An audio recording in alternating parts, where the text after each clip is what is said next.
they be at the top of that tournament. And it was a fantastic role, for all the teams. And again, congratulations to Yangon Galacticos. I saw everything, when they actually went home back to their country, they were celebrated. They came home as heroes for the community. Yeah, they're absolute champs, by their own right, from the PMCL all the way to the global stage where, we've never really doubted them. We saw their dominance. We've seen their consistency. And I believe that Yangon Galacticos, because they always show up, it doesn't matter if it's scrims or what, most of the time you can see that they're always sticking to their set formula. They're never slacking. They're always working super hard. And I remember there was also the PMRC, which they were crowned champions as well.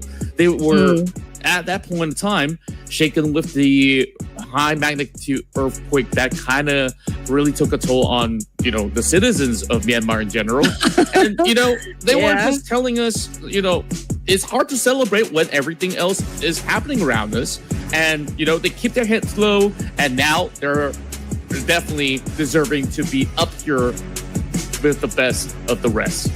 Yeah, I think Yangon Galacticos really take, the world by surprise. Even the community was surprised. But it was one heck of a run, for Yangon Galacticos. There were some teams that really expected to dominate. Of course, we do have those super teams inside the EWC or the PMGC. EWC, right? But Yangon Galacticos actually was able to pull through. They were able to emerge victorious from any clashes that happened from inside the tournament, and that is actually a deserving and convincing win for YG. But anyway, of course, we're talking about the Ruthless Invitational Showdown Season 12, and these are the teams that we're going to be seeing play later on. Alter Ego Eris, Todak, Vampire Esports. We even have Vietnam's Team Secret over here. So that's Doc, GK, Frankie, Juke, and Zerus. Yeah, there's also some roster changes that has happened around the squad of Todak, where they brought in Deb, who was previously from Sem 9. So we want to see what happens from here on, because even Kenny is going to be amplifying the firepower of Todak at the moment. And look at the rest of the pack. We got our hot favorites, Hora Esports with Mafia Ninja, Sky, Jiggle, Sleepy, No Fear, and Hunt Dami to make up the list of 6. We'll have to see who exactly will be starting things off. And then we got a brand new Team 52 coming in from PMNC Malaysia with Barakan, Kidogu, Manzi, Helton, Torres, as well as Gabi. If you felt like you've seen the familiar name out of 52, it's Helton, because he used to be part of the Celcom DG Alliance boys. Ooh, interesting. Interesting. I think we do have a lot of history going on, for the Ruthless Invitational Showdown. That is, of course, what will make our tournament very hype once again. We also have the boys of Boom Esports, Voin Donkey, Sem9, Celcom DG Alliance. I would like to get back to Horror Esports because No Fear actually stepped up to his gameplay. And it was insane when they actually had that explosive game wherein they scored a total of 69 eliminations. Yeah, and it's just absurd when you talk about all these big numbers that they've been able to accomplish. And of course, when we talk about big, these are some big names that you don't want to miss. Alpha Gaming, Doc, Top, Ripper, Zio, Darren, as well as Ease to be the superstars of Mongolia. And then you got MGN Vikings. And of course, these guys were formerly coming from Team Secret as well as the Savior. They definitely won to pull some stops against the rest. And then you got some of the best from Indonesia, Big Tron by Vitality, and also Talent Esports to be within the mix as well. So look at the list of names. I believe that some of them are kind of hiding their IGN for the moment, where we'll have to find out once we get to the regular season. I'm looking at the teams. So it looks like we don't even have any Korean teams joining us for this season. Ooh, interesting. Okay.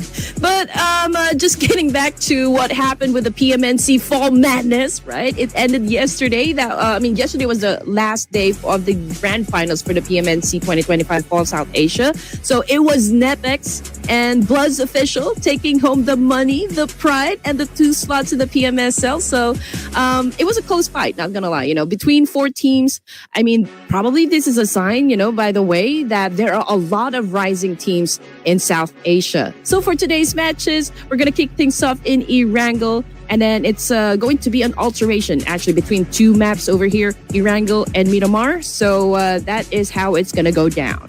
Yeah, what I really like about this iteration is that you got so many new names coming from the PNMCs, and we kind of want to test them a little bit when we actually move into some of these matches. So we start things easy, where he knows it all too well. So it's going to be Erangel for our first match.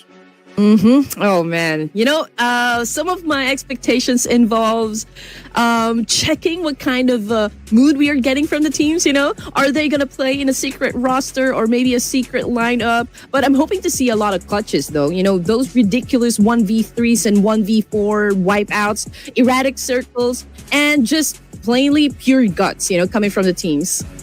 Yeah, me too. Like looking at this current situation, I would say that everybody should just go all out from the get-go and look at the start of Erangel. I don't know who exactly to pick because, as always in RIS, there's just so many great teams. I know you're usually going for the Purple Hearts. Are you going to go for that right now? Yeah, of course I'm going to go with my Purple Hearts for my first game. I always go with the Purple Hearts. So let's lock in Hora Esports. Okay, last season, I think the Cellcom DG Alliance looked super dominant during, the playoffs. And then in the grand finals, that's where things get a little bit more rowdy. I think Cellcom DG Alliance is going to do pretty much the same to secure the grand finals. Probably. Again, this is the start DG of the Alliance. playoffs. Did you get it? There you go, Cellcom DG Alliance. Yeah, at the start of the season, we don't exactly have any data just yet. Just like what I mentioned a while ago, we don't even know who's going to be stepping up for day number 1, but we are hoping to see a lot of clutches, and those are the things that I really look forward to. I was going to say that, okay, D plus Kia and its Red Force, I thought they were going to play, for the tournament. I thought XZY could probably break his own record, but then they're not going to play. So we're going to stick it with this groups instead. Well, I gotta say that even the world champions right now, yeah, YG is also not on board, but it's absolutely okay. I mean, we actually opened a lot more of these rooms to all these other PNMC teams, which is great because we get to see what they're actually capable of. And I do think that there are also returning veterans coming into some of the names out there. For a moment, I remember I saw a Malaysian team with a player named Boysil. I'm not sure if it's actually the Indonesian Boysil, because if that is actually a transfer from Indonesia to Malaysia, that's huge news on this PNMC team of Malaysia. Hey, you're exactly right. Yeah, I do remember a Boysil. Perhaps. Probably we can ask some of the people down there in the comment section. Let us know if you know something, okay? We do love a great conversation about PUBG, so also make a lot of noise, for your favorite teams just to show support. And again, let us know down there which team you think is going to go big for the first game in Erangel.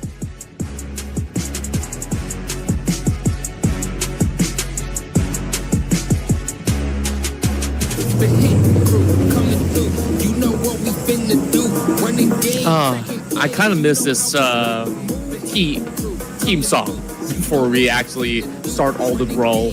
Since it's been, a couple of weeks already, I'm glad to be back here with you, Queen. And this time, we're starting things off from the south side of Sanaska military base, headed over onto the north, which I would think it's pretty rather fair for many of all these teams out there, except for those who love to drop inside of South George or even North George. So they definitely need to extend it for a little tad bit. The Vampire Esports, they're wasting no time. They're moving directly to the island. But I'm curious if Nepex and Tribe RMAC will be performing for today's matches. And again, I'm still on a high with what happened yesterday. So I'm really curious if the energy is going to be replicated back here. But anyway, yeah, Flight Path, it's a little bit onto the right side. It's northbound. And we can see APG taking in some position now inside the military base. We got another team dropping around Novo. We got most of the teams probably dropping around the middle part, but let's see who's going to be taking space around north side area of the map. Yeah, true enough. And, perhaps you could feel us up on what really went on yesterday's PNNC. I'm pretty sure it was pretty hype on what went down. Oh, yeah. I mean, everybody was kind of expecting either DRS or maybe even Tribe or Macy getting the crown, or maybe both of them. But, after like a whole tug of war since the playoffs and the grand finals on who gets to sit at the top spot, it was then Bloods officials and Nepex that took the crown of PMNC. So I just know that there are a lot of hearts broken right now for Tribe Aramasi and DRS. But in the meantime, we're looking at the kill feed, and it looks like Rosemary took a hit someplace, and now he is about to go out of the game. So I guess he's the first player to be taken out by Sem9 Amaza. Yeah, and look at the start coming in from what I do believe to be 4 tribes. They're starting with only 3 players, it seems. So it's definitely interesting on what they're setting up with. Amazal now to start things off pretty much cleanly, picking one off inside the prison, and will secure plenty of ground around the fields over on the eastern corner. And Sem9 still looking for a whole lot more with Todak members. Absolutely isolated. So this is Cleon, who's been playing in Malaysia for quite some time now. He's transferred from one of the teams to the TX, and that nade absolutely crucial coming from Cleon, but the jump shot will be just about enough for Satria to eventually put him to sleep. Oh, that was nasty. Okay, Todak, what are you going to do? Are you going to go for that rebut? We can see that Satra is going in for that exchange. Unfortunately, was using a shotgun, so that's a little bit long range, for anyone to receive any damage. Got 9, about to pick up a nade here, changes his mind, goes in for the spray, now goes in for another charge. We got 2 players knocked down on the side of Sem9. We can still see this trade-off happen inside this compound. 9 looking to flush them out, but let's see if they can actually succeed. Playing falls down hard, and it looks like Sem9 is about to pop out. Wow, it was great retaliation coming in from the side of Thodal, and it really seemed like Sem9 was the one that started it all, and they will be the one that gets finished instead. This firepower coming in from Turca is absolutely lethal, but who's more lethal?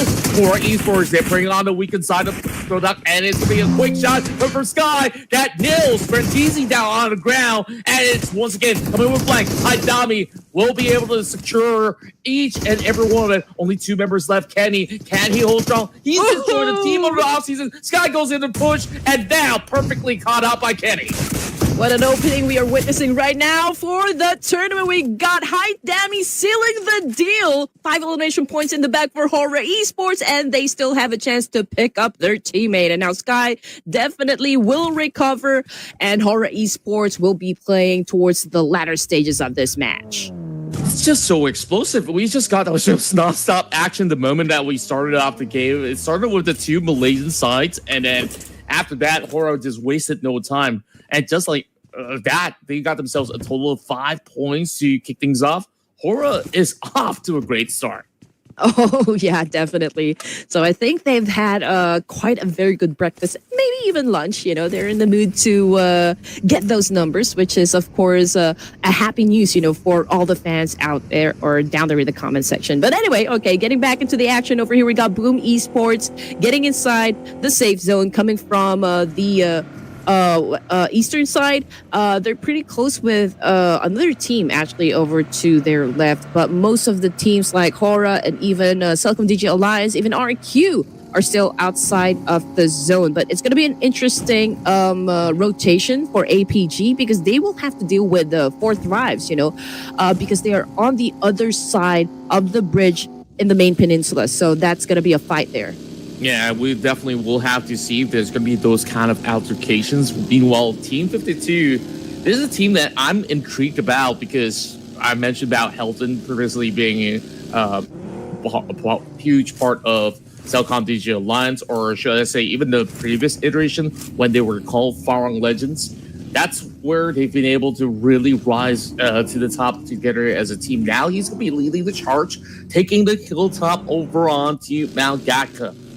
It's going to be pretty early, though. I mean, we've talked about this before. If you were to be on the top of that mountain, you're not going to get any form of resources, so they have to play a little bit more conservative. And it could be a three-way battle happen to maybe south of Jorgopol. I mean, Voin, they're also trying to come in, but behind them, that's going to be the boys of ASD as well. So there might be a lot of trade-offs that can happen around north side as well. But I'm really keeping my eyes on Alpha Gaming. They're about to get inside the circle as well. And I'm thinking maybe Four Thrives is interested to do a little gatekeeping up against those boys. Telecom DG Alliance is just rotating around Pochinki area, sticking to the edge of the circle here. They could possibly find themselves having a little bit of an exchange up against Alter Ego Eris. If Alter Ego Eris actually decides to go in for an early push. It's still rather too early to really go full force onto any form of fight just yet. I believe all these teams are still hoping to get themselves a decent spot around those kind of fields of Gakta or even the wraparounds over on the south. So we'll have to see. Voin Donkey, the last time that we saw them back in our eyes, they look a little bit shaky as compared to their usual form. And hopefully they will be able to regain a little bit more of that momentum. And speaking of an Indonesian team that we all know and love, Boo Esports, we got Yummy in the house. He's always been the main man to pretty much frack anyone on the list and also leading a little bit more of the charge even if he is going to be put in a really difficult situation. While Four Tribes, they got themselves a decent ground to work with, but there's a member of MVKE lurking around, and that's going to be Wunti. And I wonder if Naki's going to be noticing this. Oh man, Gantai spotted Gakor as well from Voin Donkey. So I guess everyone's testing their limits already this early at stage 1. So we got Black Four Thrives right now with a massive spray. Couldn't hit his target. I mean, understandably, because it's a moving one and also it's a kind of a long distance range as well. But if you can inflict damage, then maybe it's okay. But then you have to manage your resources. So I think enough spray for now, at least for Four Thrives. But we got another circle shift over here, and Horror Esports will be passing through Rozok, that is for sure. But I guess they won't be having any engagements, as early as perhaps the next stage. But we are hearing a lot of gunshots happen, and that's coming from Tribe RMAC versus Team Secret this time.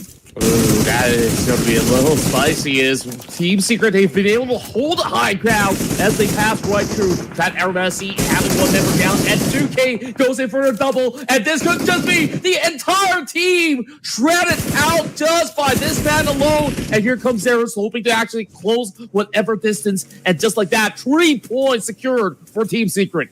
Oh man, it's not looking too good on the side of Tribe RMAC. Their players getting picked off one by one. Team Secret trying to reset. At the moment, we got GK getting picked up. There's still a chance for him to recover in this situation, but they got to do it fast, because there are other teams lurking within the area as well and just waiting for that right opportunity to strike. Now, we talked about Tribe RMAC and how this is not their game just yet because 3 of their members already been taken out of the equation, so they're down to their last one. So we're just at stage 2 with 14 teams remaining. It is going to be difficult, for Tribe RMAC to maybe even get past through a lot of squads in the game. But in the meantime, Telecom DG Alliance going up against Alpha Gaming. Yeah, I do think that there are certain opportunities for you to still sneak around since it's still stage 2, plenty of space opened up for the moment. As much as there is a lot of all these vast terrains for all these teams to play, rotating from this point onwards will be so difficult, which is why Telecom Digital Alliance, if they really got to move, they got to start fighting for a little bit more of that space because they got some noisy neighbors from right across, like you said early on. So it is definitely a little tough for all these teams to really consider going for some wide swings, but it's going to be Voin Donkey that continues to pepper onto Team Secret once they took down couple of members of Tribe RMAC earlier on. Voin Donkey having better protocols as compared to from the last time that we've actually seen him. So this is just by the cross section between the containers of Georgia Pool as well as the intersection into Ruins. So Donkey will play a pivotal role since this is a point where a lot of teams will be moving around. Oh, for sure. 52 Esports right now is at the peak of the Gaka Mountain, so they do have the best vantage point so far. So I guess, Donkey may be gauging the situation, sizing up the competition, whether or not they're going to push to take that spot, from 52. But then again, Vikings also may be thinking the same thing, and even Fourth Thrives, So I just know that in just a few more stages, this is going to turn into a bloodbath. Oh, yeah, it definitely would be. And I was pretty locked in on the map where over on the south side of Gakta, Cellcom DG Alliance is going on a 2-2 split, and that kind of holds a good 30% of the entry points over the south. So we'll have to see if anyone bypasses, especially for Vampire Esports, is taking a little slow rotation coming in from the south side. So that could be a big clash that happens there.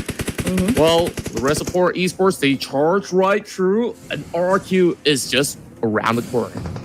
Well, Alter Ego Era's been getting some damage, and I believe there's one of them knocked down on the ground. Same thing goes for Horror Esports. Sky, again, needs to pick me up. But you know what? 6 elimination points in the bag right now for Horror Esports, so I guess this is a solid start. I mean, we are at stage 3 here, and they're about to have an altercation up against RQ. Now, here comes Gunda, or Mafia Gunda, rather, tries to go for that spray, but unfortunately, he's been getting tagged as well, so he needed to step away, from that scene.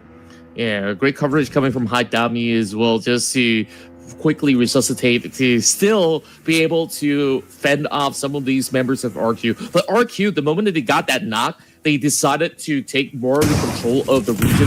So that kind of makes it a little bit more difficult for Horror Esports to claim more grounds. But boys, they're closing in up against Cellcom DG Alliance, but they got the hovercraft. It's going to be A-okay so long as he just is driving on it, but Nikki, he's not going to be leaving in any form of space. He tries to push, but there's still shots coming from back. All right, here we go. Now, Cycle DJ Alliance making homeboys feel that they're a force to be reckoned with. Oh, no, Nikki caught a nade. We got one more player down for homeboys. I don't know what Tai Long's going to do in this situation. Is he still going to go for a push, or is it going to call it quits? Well, for now, they called in for a quick reset. As Cellcom DG Alliance so far, as much as they were trying to hold a 2-2 split position, that kind of gave a lot more room for those teams to really punish. Now they're one member down. RQ, they hold over on a high ground.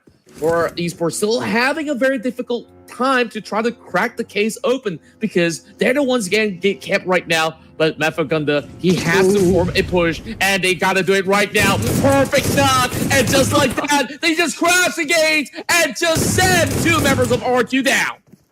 Oh man, straight out of a movie scene. We got Mafia Gonda over here repping up Horror Esports, cooking up a nade here, trying to go up against RQ. He's been taking some damage from those nades as well, but Horror Esports is still alive and kicking and doing an impressive job, when it comes to the counter. The kill feed definitely continues to light up. Cellcom DG Alliance getting punished over to the south side of the circle over here, but Horror Esports not out in the moods just yet, but RQ seems to be winning the fight. Yeah, great jump shot coming right through. And this is going to be a quick reset before they recommit once again. I was thinking, why is RQ holding it so passively for such a long time? They're just waiting for the right moment to strike, and they managed to stop the horror streak. But Horror Esports, they got an impressive 7th point to end this run. I think, this is still impeccable performance coming from Horror Esports. I mean, 7 points in the bag is still a great opening, for day number 1 of the playoffs. Now, Fourth Thrives at a deficit over here. I mean, they did get in the game with only 3 members, but they're still rocking it. So that's what I like about Fourth Thrives. By the way, looking at 52, and we did mention a while ago that they were at the peak of the Gaka Mountain. And right now, I think they're still going to covet that place. But Team Secret, I believe, is interested to snatch this away from them. Ooh, just a perfect timing coming in from Torres to look for a target. And Jakey is just lucky enough that he managed to swerve right down under to keep himself alive for a little while longer, while the rest of Team Secret are just giving him just enough backup. The rest of Team Secret, they tried to journey on, and currently Team 52, they're slowly getting withheld with the rest of the presence of the Vietnamese squad, but Helton so far being very, very patient. I mean, they've been able to really scout out all around, so they're not too concerned, because right now they get to take a couple of hot shots back over the side of Team Secret. Manzi tries to look for another, and if you could just pop the tower for Jiki, this could actually be converted into something, but it's just too low. Okay, Four Thrives obviously needs to go for a reposition over here. It's a vulnerable spot, to get stock in between 52 up above and Vikings, down the road. Boom Esports, the Wolfpack, they're sitting comfortably around Ruins area, but you know what, Team Secret, it's the opposite story. We got one of them knocked down on the ground. That would be Zerus. Going up against Voin Donkey over here. He's been receiving a lot of damage as well from those nades. I'm not even sure if he's going to get picked up at this point, but GK managing business up against Four Thrives. But we got Boom Esports coming into play as well. Ooh, that was perfect from GK. He's having a time of his life today. Not only did he survive the brunt of all these kind of damage, he has been able to just drag out those members of Four Tribes just so perfectly with one toss of a grenade. Boom Esports right now taking over the kill side. They're just having some cheeky angles to work with inside Ruins, because they know for the fact that all these teams, they have to move into Ruins eventually, so they're just lying in wait. Team 52 now goes on a push up against Voin Donkey. All right, here we go. 52 Esports, after avoiding all conflicts just moments ago, now they came after a team inside this battlefield and was able to bag 3 points, in the pocket. So I think they're doing great. I think this was the first engagement that they've had so far in game number 1. They're pretty close to the last player of Voin Donkey, which is Machi, of course. You're seeing a chase happen, and it's a good spot coming from Torres Boo right now with that spray. I think he is connecting, but wasn't enough to actually put him down just yet. But for 52 Esports, again, 3 points in the bag, and they continue, of course, to fight for the first winner chicken dinner. It's just so interesting watching this team, right? Because they were on the high hills, and then right now moving into the Ruins ground. That altercation with Voin Donkey doesn't feel like an altercation, because it was just so easily executed. And just like that, 3 points rewarded already. They found one through the high grounds of Gakka, and now finding their way into Ruins is going to be the next big thing. MVKE still 2 members left. I think like the ones that everyone needs to take down right now is Team Secret, as they got themselves a perfect trap set up against F52, and is all to 1. And once again, it is gonna be Jakey, the clutch master of Team Secret. Access denied for 52. Team Secret came out as victors, from that solid altercation. That was such a beautiful thing to see in a battlefield. Now we're looking at 7 teams remaining for stage 5. We can see Boom Esports still controlling most of the Ruins area, but RQ already trying to penetrate this spot. But they are being very cautious about APG. They know exactly that APG's just being patient over here. They're waiting for an opportunity to strike. And one of the boys of RQ, that's QGFSTY. Okay, I don't know why you're making it hard for us. But yeah, I mean, he's keeping a close eye, to the boys of APG coming from the south. And there's just a little bit more that wiggle room for the rest of APG to just take their sweet time for the moment. And it's just about 1 minute before they really have to make any drastic decisions now. Taking a look at the rest of MVKE, though, they're closing the distance, and this is definitely a little bit more concerning, considering the fact that they are just by the edge of the zone. So MVKE, they will have to respect the space of Alpha Gaming. And here we go. I mean, we're looking at East right now, joining the roster for Alpha Gaming today. So that's interesting. We got 1 point each, for Joel, Doc, and even Iso. It's just Ruthless. Let's see if we can actually bag a point here. But right now, we're looking at Joel, and he's hearing, a vehicle up top. He's waiting if that player is going to go within his line of sight here. But he's pretty close with Miola as well, coming from Vampire Esports. So maybe, just maybe, it's the standoff. And these two players love to sneak around, especially Mela for the most part. It's great to see him again, but Vampire Esports really relies on him needing to pull it into a top for maximum points. I mean, good news for Mela is that he's in the zone, but not too much of a great news is that 4 members of APG will be moving towards his direction. Those nades are already flying right in. Question is, how well can he actually hold firm to his grounds right now? And only a Molotov to flush out his position with the AUG shot straight to the dome. Zio secures it, makes it 4 points for Alpha Gaming.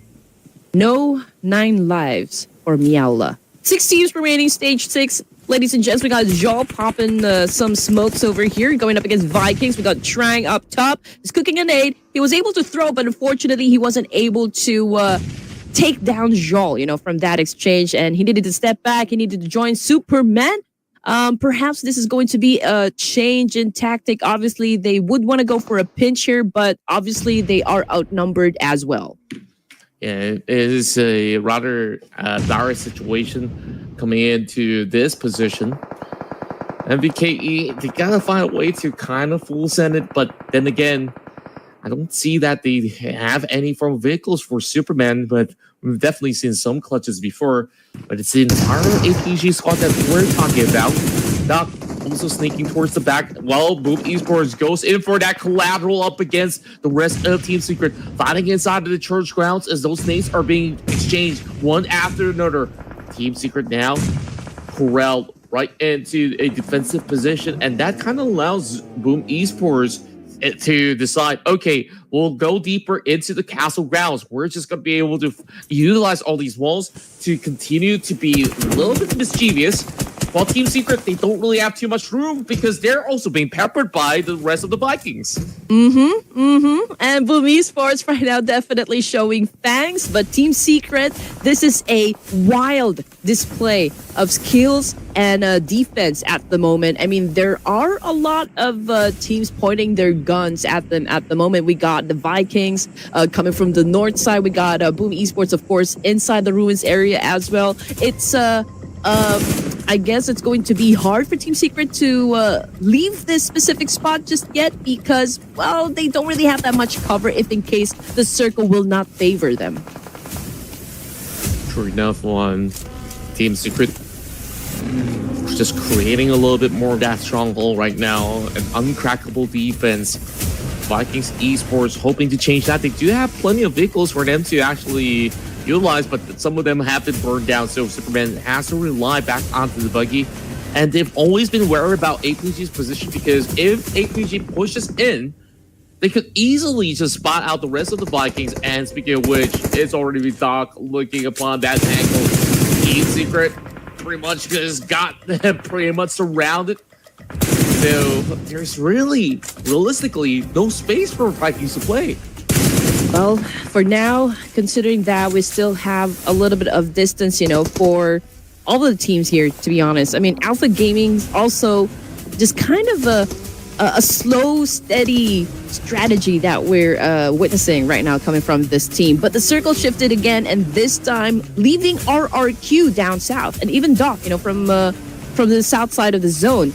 So perhaps we will be seeing APG get a little closer to RQ, but Team Secret, they now have the power position up against Boom Esports. So let's see what's going to happen. Yeah, MBKE counted Olympic still because part of the zone is still within their favor, surprisingly enough. Meanwhile, over on the back, Boom Esports, they gotta start charging right through, and perhaps they could actually take the fight towards the rest of Team Secret because they know exactly where they're at. It's just that they weren't willing to challenge much early on, and now, when push comes to shove, somebody's got to make those big decisions. Over on the south side, Doc still kind of stuck in this pit while He's pretty much surrounded with 3 members of RQ watching at that very corner.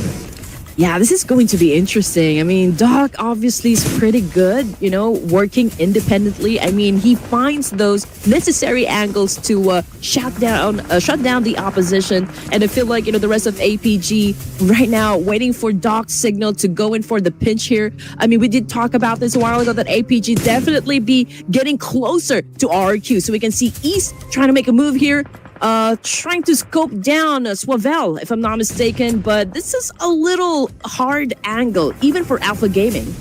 I just love how technical these battles have been so far when you saw how teams are considering even tiny details like movements just to ensure that they are remaining safe at all costs. And APG right now knows that they really have to fight a little bit more up against the rest of ORQ now that they've got every member pretty much corral over on that corner. They could also try to full send it. Speaking of full send, it's Pubg Esports. They drop those big nades. It does connect onto 2K, and this is on time. 0 goals, toe-to-toe, 1-for-1, and now 3 members left on the side of Pubg Esports.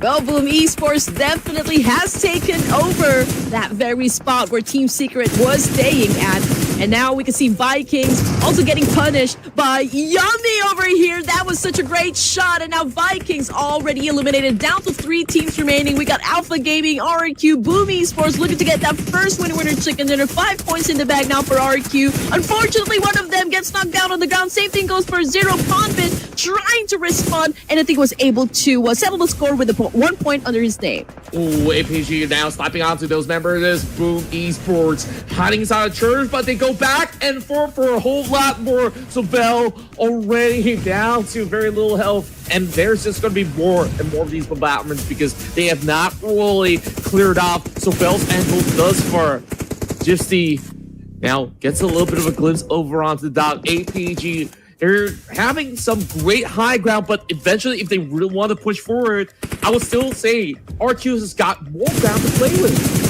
Oh man, here we go. East receiving a lot of damage, a lot of punishment coming from RQ. Man, it looks to be like RQ's really trying their best to defend themselves, but man, this putt is a little bit vulnerable to RQ. And here you go, possible outcome. Pubg Esports right now on a rampage. 11 points in the bag, down to 2 teams, and we're about to witness just who will take that first chicken.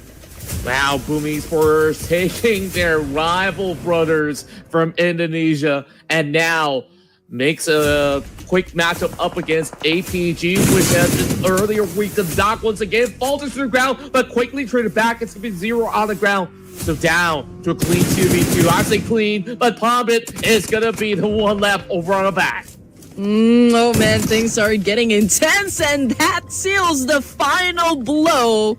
Pubg Esports just eliminated APG with only 5 points in the bag. They continued to dominate right from the get-go, and this was a convincing win for the Wolfpack. Just absolutely loving it. Pubg Esports, they are so calm and so precise whenever they make certain plays happen. That call to rush towards Team Secret earned them that perfect defensive ground. And after that, they wasted no time. They've already got all that intelligence onto APG. They already know that those members of RQ has been playing somewhere in between. So they just found that perfect opportunity to punish both of these teams. And then down to that very final moment, well, what can I say? APG full send it for a 1v1, and they just got the muscles to secure themselves the first chicken dinner. And just look at those numbers. This is just huge for Pubg Esports. Patience is definitely a virtue, and that's exactly what we saw coming from Pubg Esports. I mean, the moment that the power shifted to a Team Secret when they were not favored by the zone, they needed to actually get inside, and that was a great execution coming from Pubg Esports, the way that they snagged that place from Team Secret. So again, the stats, they are there, numbers are not lying. Again, it was a phenomenal run for Pubg Esports. Yeah, so far, I think that they've been looking super clinical on a lot of the calls. Like, we saw a lot of these other teams that were playing around, whether if it's going to be the Ruins ground or even on the outskirts. They were kind of having certain struggles on making decisions.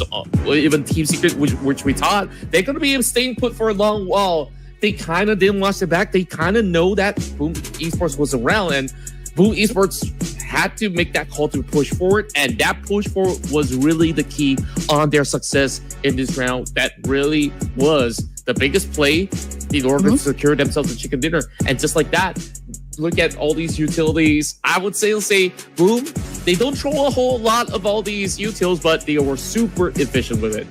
And APG took their time as well. You know, they were pretty passive during the first few zones, but you just know the intention is to actually get to the latter stages of the game, and that's when they will start to retaliate. You know, placement points, you can always get it.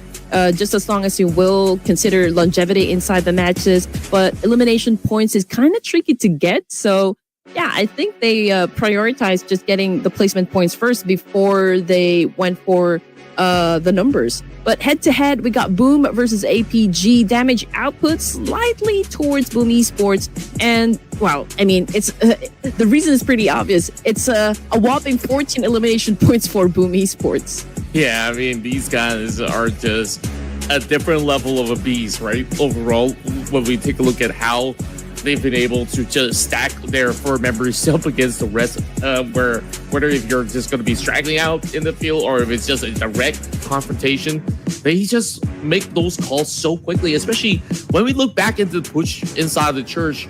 Team Secret, with those members, you thought they would be able to respond, but Yummy, he made sure that he hit those shots when it matters the most, and therefore he's the one dealing the most damage and is the MVP of Game 1.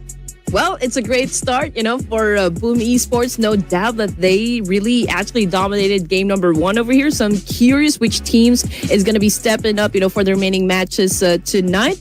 And I'm wondering, like, if they are really in the mood, are they going to go for like a solid double-digit elimination points in every match? Oh, hopefully so. I mean, that's ideal for all these teams out there to be able to achieve. But I think that you just have to do enough, right? Since this is like a multiple day kind of playoffs, you just got to ensure that you make it into the top 18 by the end of this week. So this is just the start of it. So we'll have to see if the rest can actually catch up. 3 of these members of Boom Esports hitting 5 limbs to 4. And then you also have Hype Dami to also joining the list as some of the top performers back in Wrangle. But anyway, yeah, I mean, we just started day number 1 of the playoffs. So basically, this is more of a warm-up, you know, for the teams here. I mean, we got another group joining us, you know, for the next game. So that would be their first game. But match leaderboards, or leaderboard rather, we got, again, Boom Esports at the top with 24 in total. After Gaming coming in at second with 11, tied up with RQ. We even have Team Secret coming in at 4th place with 10. So the only team that wasn't able to get anything out of this match would be Alter Ego Eris. Yeah, it's just a little bit of a rough start. Like, when you take a look at the beginning, there was that battle between Homeboys, Todak, M9 members. A lot of all these Malaysian teams, they just went at each other, and who's the biggest victor? Hora Esports. They crashed out maybe slightly early, but they got 7 elimination points. That's just about good as it gets. EST Gante with the longest shot, 311. I believe this number is still incredible, but we'll definitely see this being surpassed in these upcoming rounds. 60 total eliminations, which means 4 players, they didn't really exactly get to play the game. So I do wonder, the moment that we come back to E-Wrangle later on for match number 3, I assume, I do wonder if we're going to be witnessing alterations, you know, in their strategy. Maybe we will see vengeance happen, you know, with the drop clashes that commenced a while ago. So those are the things that maybe I look forward to coming in for game 2. Yep, and speaking of which, I believe that we're just going to take a little bit of a short break, and when we come back, we'll bring you into our second round of Ruthless Invitational Showdown.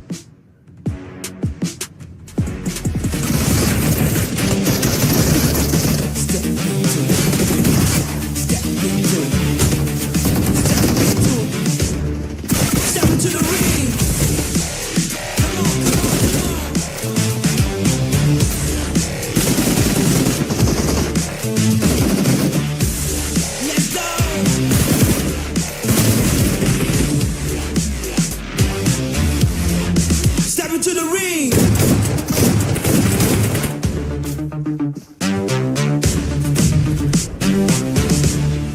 Step into the ring.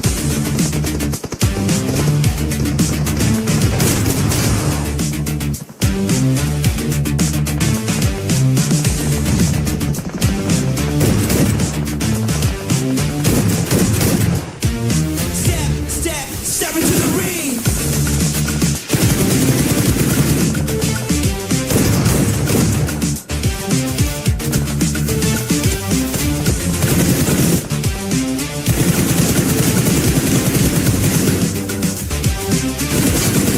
Step into the ring.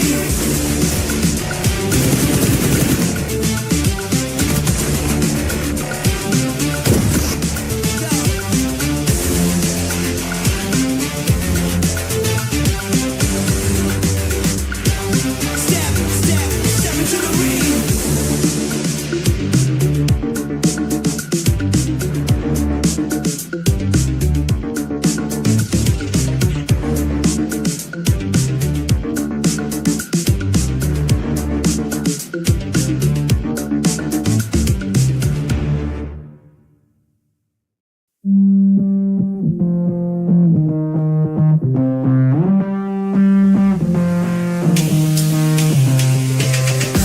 Lights out.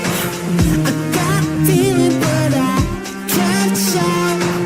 I got reasons, but I'm all out. No rest for the weekend.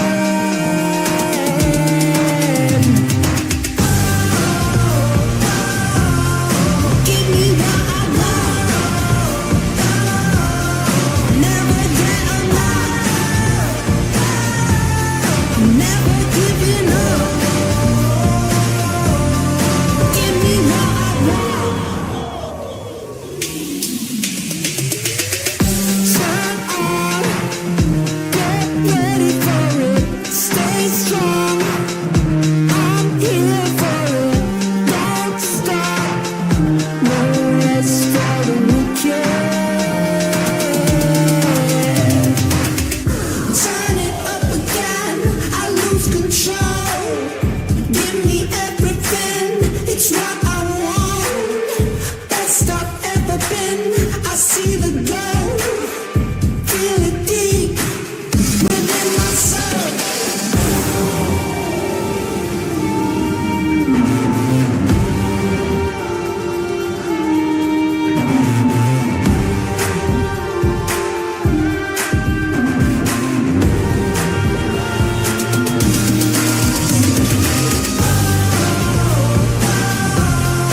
Give me what I want. Never get enough. Well, that was a really short break, and we're already in for a whole lot more because we won't like to keep you guys waiting for far too long. Once again, it's Contra as well as Red Queen Andy as your presenters to the entirety of this circuit. And, you know, Red Queen, that was an incredible start for Pubg Esports to set the tone of how it's going to go throughout this playoffs. Yeah, for sure. You know what? Pubg Esports did not even hesitate to show their power right off the bat. You know, they came out swinging, followed by a haymaker to close the game. So that was something else, something else. That's why I know it's very promising, for the remaining matches tonight. I just know that we will see a lot of epic moves, coming from the teams here. And again, I'm interested, with the rotations and how they're going to be adjusting their play style to the whole team. How is it going to fit? What will be the recipe for their chicken dinner? So those are just, some of the things that we'll try to observe, try to notice as we progress, to the remaining matches. Yeah, and I just love that these teams who we've seen in the past couple of seasons, they've been so tactical in their play. Team Secret over on the outskirts, they had so many traps being set up to farm those elimination points. And then you've got RQ hiding into some of all these cheeky little ditches in order to make that top four in that last round. And APG remaining very, very consistent. They were sweeping from the edges to get into that top two position, and they played it to perfection, only needing the final touch. So I'm thinking that these are still very, very strong teams moving into the upcoming round. So this is where Group C will be joining us up next. So once again, we got Group A on the block, but we welcome BTR, NEPX, Talon, D-Saber, Team Flash, T2K, AZ, and ASIA. Oh man. You know what? T2K, I waited for them to actually have an explosive play style in the PMNC. I mean, they did not disappoint, but I think we still need to tweak, a little bit more on the aggression side. So perhaps we will see just that happen for game number 2. So I'm going to go lock in T2K. Okay, really strong choice there. And I'm also going for another team from the ESA, and that has to be ASI8. I mean, these fellas, they always look incredible inside Miramar. So I'm hoping that they'll back one to kickstart their run. Oh, not gonna lie. I mean, ASI8 definitely is a... Oh, are they not? I just saw them. I saw them in the list. So, okay, so we got a quick update. ASI is not going to be part of it. Okay, quick change. I think they are. I think they are. They are playing, right? They are, yeah. I got trolled by the producers. Okay, Prot, your turn. What exactly are you going for? Yeah, but you know what? I agree with ASI8. I mean, this guy's definitely on a roll as well. I see a lot of posts that, ASI8's been getting some awards, some achievements, and it's going to be an interesting rivalry, I guess. Perhaps, that we are going to see from ASI8 and even for Thrives. But this is a great prediction as well. I mean, Hora Esports for game number 2. Miramar, yeah, but, Hora Esports for me, I think they do better in Erangel compared to Miramar. But let's see what's going to happen. After all, it's the prediction game. That's right. When we take a look at the rest of the field as well, there's so many teams out there that always have, that potential to really go big. And when we take a look at, some of these teams coming into Group A, some of them were just warming up. Alter Ego didn't really receive any formal points. We didn't really get to see them in action as well, which is what I was wondering, like, are they going to be able to step up? And then now we also do have the return of Talon coming in from Group C. I think that this team definitely has shown some really great play style back in the past, but they are still trying to find back the rhythm that they had. Even from the last Ruthless Invitational Showdown, I really want to see a whole lot more where they do eventually have those pop-off moments a little rather later, somewhere in the middle of the playoffs or even towards the tail end of it. So we'll keep our eyes peeled for some of these guys. And of course, the return of some of the old kings of BTR, which I do believe Coach Ken, he loves to change things up. So we'll have to see who's going to be playing on to this opening roster. Yeah, I still owe you guys because I've had an interview with Federalis, and I'm really excited to share with you what we've talked about. We covered some facts about how hard it was for him when he actually decided to go pro, for esports, and the discipline, that he actually went through, giving up some of the distractions rather in his life just to pursue a dream in Pubg Mobile. But again, we're about to start a Miramar, and I'm just excited, just how explosive the teams are going to get, for this round. That's right. I'm excited too. And, you talked a little bit on that interview that you had with Federalis. I'm glad that, through those kind of trials and tribulations, he found himself a little bit more mature, a little bit more disciplined. And when you want something so badly in life, you got to make some sacrifices. And I'm glad that Federalis, he made those big decisions into becoming, a better player overall. And I think down the stretch, eventually BTR, they'll be rewarded someday. Exactly. It's really the mindset, you just have to give it to them. Just how many hours they really give into this game to make sure that they will remain as high caliber players to be qualified, for this type of tournaments. And just imagine that you have like other players who is just as good as you. So to make a name in an esports game title is definitely outstanding. And Federalis right now is making a lot of noise, for Indonesia. Pretty much so. He definitely deserves it. I mean, that guy is very talented, very skilled in playing PUBG. I absolutely have no qualms about that because he's proven himself to be, the apex predator even back in those PMCL days when he was with Orami Bros. And up till this day, I mean, joining with the rest of the field, BTR still remains to be a well-respected roster coming into this pack. And we're already getting a full-blown fight to T2K and T-Secret 1-for-1 for now. And it is a heavy MG3 right in the forefront. And just like that, he finds the M249 to spray everyone down. Team Secret bows out with nothing to take. Okay, that's how you want to start it? Okay, T2K with explosive drop flash here in Nobar for stage 1, and man, they came out as victors, from that conflict, and we're seeing another one happen right now in front of the screen. Chul right now down on the ground, and he just got stabbed. Man, that was nasty coming from Team Flash. Yeah, quick infiltration. I believe they wanted to fight for this compound as well. They were just moving over onto the creases, and Team Flash, they won out that trade. This is the thing about Chumacero. It is a very high priority for a lot of these teams because most often than not, this is not too far from, the midsection, wherever that zone actually ends up. And then there's plenty of loot in this area. So Team Flash, they got the first dips. And Talon, they're kind of stretched out far apart from one another, which is why that Achul, as much as he wants to trade, it's not going to be enough up against these members of Team Flash. And, it's only been less than 5 minutes, and we're seeing even more names drop. And EPX, they're striking on Alter Ego. These guys, they just went off hot from that spree inside of the PMNC. And now striking down one of the biggest prospects in Indonesia? That is absurd. And Rosemary was the first player again to be taken out of the equation. So that is deja vu that happened right there. But you have to give it to Alter Ego Airs during the PMWC. I mean, they were pretty phenomenal as well. 6 games in, and they were able to join top 5 in the overall ranking. So you just know how crazy, Alter Ego Airs can be inside of games. And if they really want to get those numbers, I think it's really not a problem, for Alter Ego Airs. And obviously, Rosemary, he's not a stranger at all when it comes to like MVP titles and such. Yeah.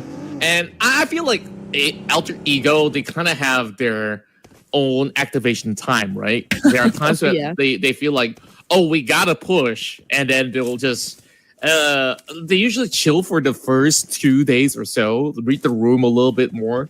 And then third day onwards, that's where they go full on pushing, right? So Alter Ego, as much as they lost one member, which is, the superstar Rosemary, I think they could still make their way into the zone, which is not too far off from El Azahar, where they started off from. But the problem is wrapping around an EPX. That is going to be a little bit more of a trouble. Whereas Hora Esports, they got plenty of room to play. They're already in the sweet spot, right in between La Corberia. They don't really have to move too far off to get into the zone. So no troubles up ahead for Hora Esports. One more thing about Alter Ego Airs is, I love the fact that an ad actually showed up when they dominated PMWC, and Rosemary was kind of saying, pressure? What pressure?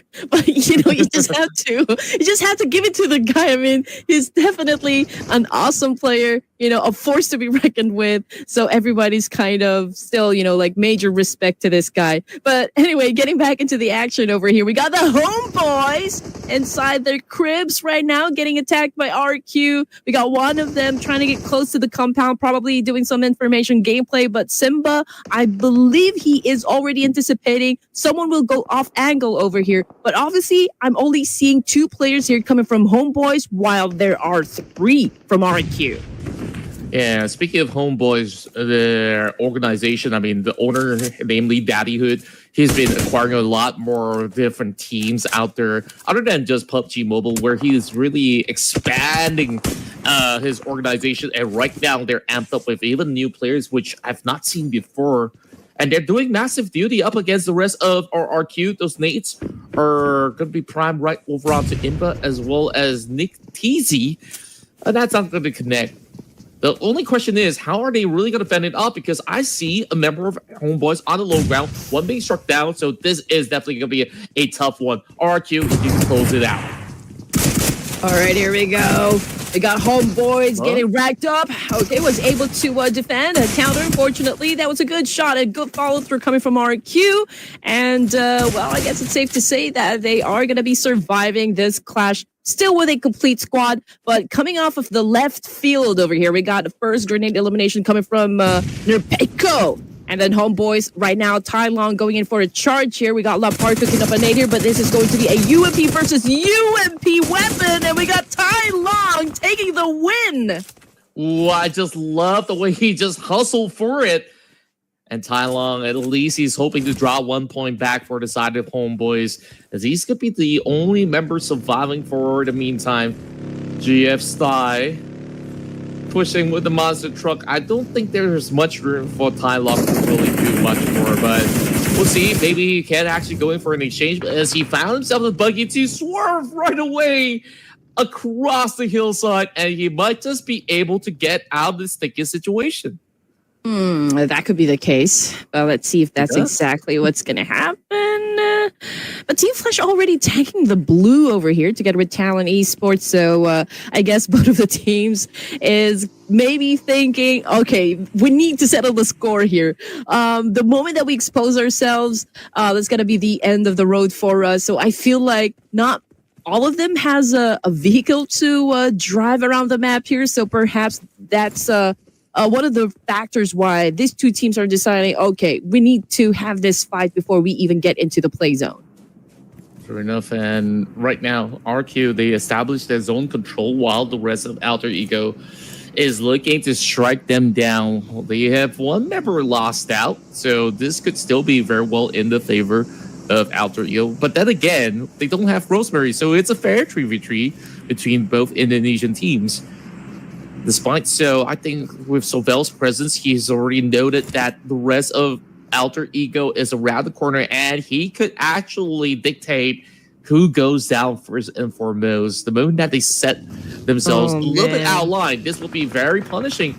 And for the fact of the matter is, that zone is actually closing closer into the Cabrera as well as the Trader Fields. They have to quickly self-respond.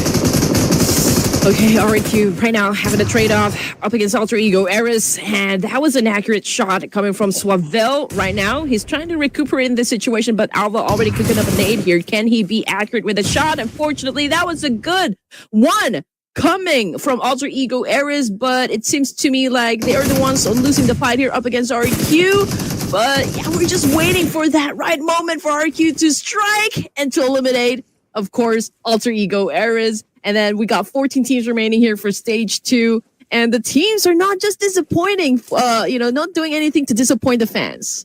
Yeah, RQ, they're absolute geniuses, right? You look at Swavel, how he really fought off of that one. He took that first pick off, great. And then they were trying to retaliate. He waited until they wasted every single drop of bullet, and then they strike back. Swavel gets 2, and then another member doing exactly the same to take down Alva. That's how you really want to dry out your opponents. RQ, with their brilliance, they secure 6 points so far. And I just forgot how amazing RQ is when it comes down to all these maps in Miramar, especially when it goes to the northern terrains. Now, Vampire Esports in the mix up against Horror Esports. All right, here we go. Pure adrenaline. Horror Esports versus Vampire at the moment. Sky taking in some damage, quite low in HP. Still an exchange of nades over here, but Sky finally caught a nade coming from Red Bull. And another one bites the dust. Vampire Esports took down a Mafia Ganda. And now Horror, obviously at the deficit over here. They are being surrounded by Vampire Esports, but continues to defend themselves. Lazarus, that was a heavy hit, and now he needs to step back for a while. But we can see Dewey right now letting go of this attack up against Horror Esports. He continues with a spray, giving a lot of damage from Horror Esports, or for Horror Esports, while they are actually being flushed out from this building. Where are they going to go? They're in such a tight corner, and there's just barely any angles that they can actually set outwards, because Yui is just holding down that crossfire. And then right now, Haidami, he's pretty much bunched into a corner. Same goes to Jingle, but It's been amazing how long they've been able to hold. Chewie finally gets the pick off, and now it's only down to High Dami.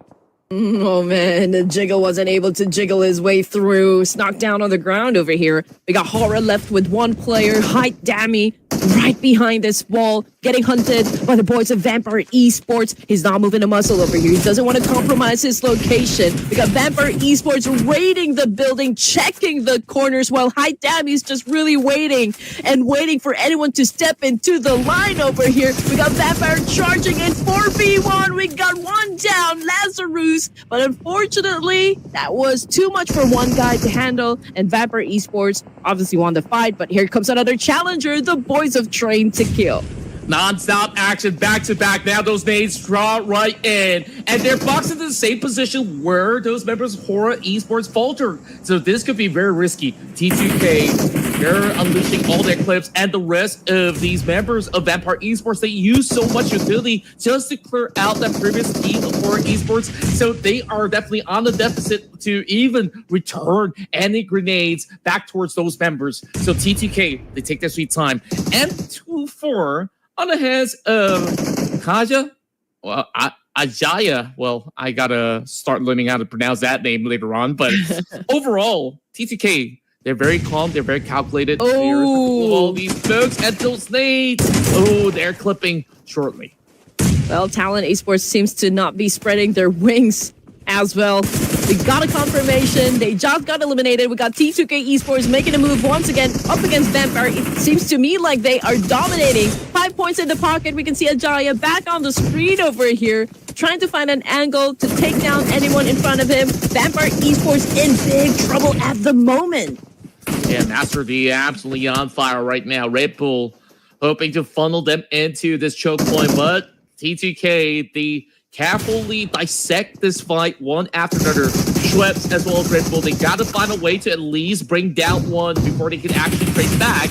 And beautiful angles coming from Nate, but yet finding nothing else in return. Kajaya once again knocking down Lazarus, and now only down to Red Bull. He's holding on to that fumble choke point. But even despite so, is he gonna be able to hit the mark? It's gonna be a quick swing. He knows that something feels a little suspicious, and just like that, the swing connects. But Red Bull, he could not secure the final blow. 8 elimination points now for T2K. What a way to play Miramar and make a statement. Okay, hopefully they can continue, maintaining this kind of pace up until the latter stages. RQ right now with 2 casualties, and they're trying to take this compound away from T2K. And I think, Nepix has the same idea. So I guess this particular spot will be busy in just a while. I mean, this is a prime spot. So Nepix and even RQ understands that, this is a great one. This is a great compound to hold on to. Yeah, true enough. RQ, they can choose where to defend off against T2K or just wrap widely around. They don't really have to draw their guns just yet. As NEPX, they're coming from the North Point and they're about to go in for a challenge. And that could be the sweet spot for the rest of RQ to eventually take on that challenge.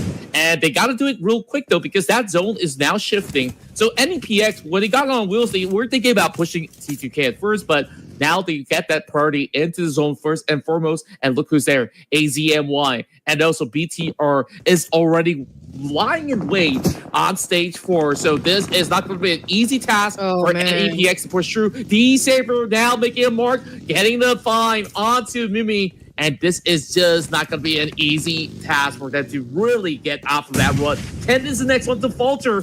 As the rest of 52, they're going on that full engagement mode up against T2K as well. It's a 4-way battle.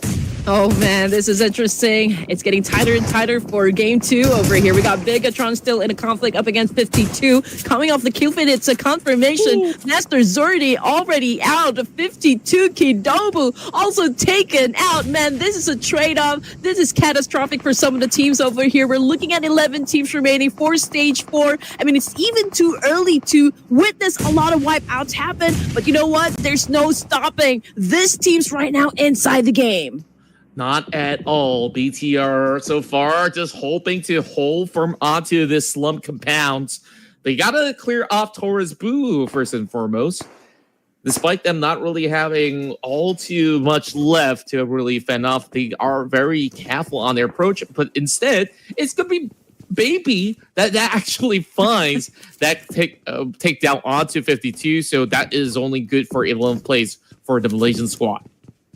And the fight continues on. Team Flash, I saw them still on a journey, getting into the safe zone up until stage 3. So it's just so unfortunate to witness them step inside the zone only to be obliterated, So we're looking at 9 teams remaining. Again, we are still at stage 4 here. D Savior, they've been a little bit low key, but then again, we can see Lamborghini bagging most of the number over here for D Savior, and they're looking to get some more. There's a team just right down below them, and I'm just trying to check, okay, which team is this? Maybe it's the boys of ASI 8, but it's going to be hard since BT are probably looking their direction as well. Yeah, true enough. BTR, they only have 2 members to really play with, so it is going to be a limited angle coming in from BTR to really trade back. Todak playing part of the high grounds, but they are keeping D Saber in check at the very same time. D Saber quietly removed 5 players in the map so far, as they've been able to really battle it pretty cleanly with all 4 members still intact. So I think that some of all these names are definitely going to be hot favorites. ASI8, they did manage to get 1 point, but they also lost a member at the very same time. So overall, to La Cabrera, it gets a little awkward. Is Tai Long as well as RQ, they're pretty much locked into the city, and to exit out of this area is also rather difficult. Yeah, I mean, T2K and Nepex, this fight is already about to go down. I mean, it's inevitable. They are fighting for a spot here north side of the circle, and another team might be discussing if they're going to be joining in the fight. Again, Igneous with an on-point shot here. Oh, what an exchange coming from Nepex, that's coming from Claw. He just made Igneous explode into pieces. That was a homing missile that he just thrown out right there. So clean, so precise, and right now, and EPX, Nepex, like you said, is going to be having a field day out. But then again, look at how many teams are fighting over onto that high ground terrain. So Nepex got to quickly go and resuscitate that fallen member and go on another huge brawl. The rest of D-Saver not exactly inside the zone just yet was AZ Slumber. This is a newly promoted team coming from Malaysia, making it into the top 8. Rather impressive on how they've been able to make this feat, as they're already securing 1 placement point, but they definitely want a whole lot more. So it's time to test their firepower, as they have not garnered any form of kills thus far. We got to see if they would be able to achieve a whole lot more. Gotcha Kuta over on the top side of the hill, playing very, very carefully. They know that NEPX is around the vicinity, and they will try to give a little bit of that space away just in order to really secure the rest of the hillside, while the rest of Toda still getting off against the rest of T Savior. So DX, they're ready for this brawl, as they're going to be charging up against the swordfishes of Todak. All right, here we go. D Savior, Todak trying to settle business over here. Pathogen caught a nade. The boys cooking as well. Same thing goes for the rest of the team here. Todak keeps dodging all of those nades. I mean, they're doing a perfect job over here, just maintaining their distance up against D-Savior. They're trying to find an angle over here, but D-Savior repositioning themselves over to the foot of the mountain over here. They're going to go in at the backside, going for that angle, and Todak right now, we're checking if they can still, of course, adjust to this reposition. Yeah, Todak so far playing very cautiously, and D-Saver is looking for a flank angle as well. They're hoping to actually catch an AT off guard. Leon now goes in for the push, and they might just be able to spot them out with him playing right across these corners. AT being absolutely cheeky, but they got Cleo funnel into the pit, and in between the pit, 2 members falter to the ground. Only 2 members left for the side of Todak, and the trade's looking pretty good. Shin is the next one to fall. Power Jin has got to hold down the line. 8 elimination points, and if they secure all this, it's going to be a total of 12. And Frantesi, where can he go? Where can he run? He's going to look to secure 1 member first and foremost. Takes down Shin. Nate T, go get that grenade. And Kenny, he's got to activate. He got to suppress those members of the Savior before it's too late. And BTR, they're flanking from the back. Man, I love what I'm seeing from the screen here. Everyone's putting up a great show, and you're absolutely right. The Savior, man, right up behind them are the boards of BTR and Todak, also making it very difficult for the Savior to survive this one. And it looks like they're the ones losing this fight. But here comes Natty T with the attack. S12K, but what? Even Frenzy on a low HP over here was able to win the fight. Odds were against his favor. Yeah, it's all thanks to Optimus with that flank coming in from the high ground, and D-Saber was not prepared for a third party to join in the mix. BTR sees that opportunity, takes out Dodak instead. Oh my word, Fredizzi, he's looking to escape out of the situation, and lucky enough, Razy ran out of bullets. Fredizzi, you gotta go. He's gotta dash through those hillside and into the city he goes. Optimus giving chase. He looks to secure it, but can he do so? Oh my word. Queen, what are we watching? I mean, I was about to ask the audience, are you guys sure this is the playoffs? I feel like we're already casting the grand finals here, Contra. Yeah, it's crazy. I mean, these guys are working so hard here in game 2. I mean, that's the nature of Miramar, which is super fun to watch. And then right now, we go back into a little bit more of that peaceful scenario, RQ. Still try to fend off for a little bit more of that space, but they couldn't really do too much because there's just overwhelming numbers of these AZ players right across. So they kind of want to decide to let Nepex to just try to take out some of these AZ members first and foremost, and then RQ will say, you know what, please open up that space for us. We're pretty good down here. We already got the zone. We don't have to do more.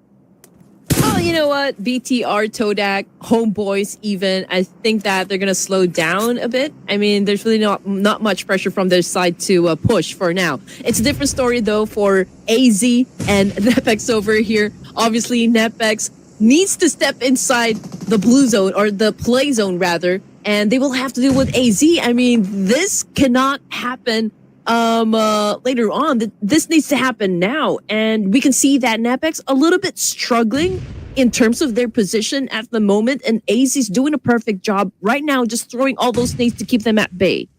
Yeah, it's kind of tough whether if you decide to let the rest of AZ fall through, or you just basically crash into the zone by brute force. So Nepex, they're playing a little bit more defensively. As AZ, they're at least hoping to secure themselves a couple of creases to really deny even more of that space away from Nepex. So now it comes down to this big decision.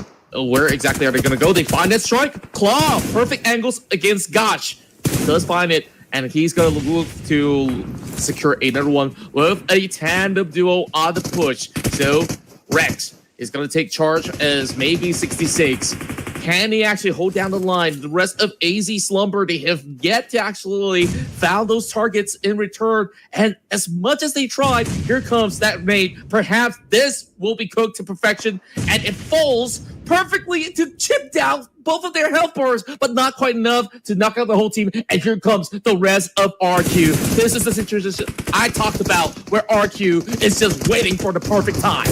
Oh, definitely, man. This is a three-way battle, and unfortunately, Nepex was right down there in the middle, so it was easier, you know, for the other teams to just hit them with a big whack to the head. But anyway, getting back into the action, RQ continues to fight with Nepex and even the boys of AZ over here. So I believe BTR probably checking, you know, if there is someone coming up from behind them. I mean, obviously, there's still a player here from Todak, and they were able to get the situation straight, right? I mean, RQ, again, was able to pick up something, and even BTR. Yeah, a respectable top 6 finish for Todak, despite the odds where they were flushed by DX initially. And now they massively actually return the favor. AZ Slumber finally get themselves a hit over onto Sobel with the M249. Now GF Stye looking for the exchange as he's slowly drawing one after another, but he's pretty much in a rut with the high ground push coming from maybe AZ Slumber on their debut run here in Ruthless Invitational Showdown, gets themselves into the top 4. Hey, they do have the number advantage right now up against Evans Esports, but Claw trying to dance it off with 2 boys of AZ. Unfortunately, again, he was the one that got hit so bad. He got down on bended knees. Now, 3 teams remaining. Nepex, again, just got eliminated with 5 points in the pocket. BTR, Razy, about to cook up a nade here. They're throwing it, but completely off target. Oh boy. Now the numbers are in the favor of AZ, but those nades are looking really good. Razy is just putting a death upon them. Maybe he's got to hold down the line. Well, it's going to be Asmi. Just going for a quick save at the moment. Optimus now joining in the party as well. They now get to resuscitate, and it's a full-on bro. Optimus again hitting the mark. And now, can he actually shut down the rest of the Malaysian AZ slumper? Is this team from the PNMC has been able to find their way into the top 3? 2 versus 2 right now. Homeboys Tylong somehow survived throughout the tail end, and he could be the torn in the flesh up against these guys up on their heel. And he's now charging up in order to find the third-party angle, and it's going to miss. Looking up the grenade. Oh! Against Optimus. Optimus finds it. Now it's a 1v2. Oh! Okay, that was fun. That was fun. Bigatron by Vitality remains at the top of that clash. And here comes the homeboy, the remaining homeboy, Tylong, about to make a move. It's a 2v1.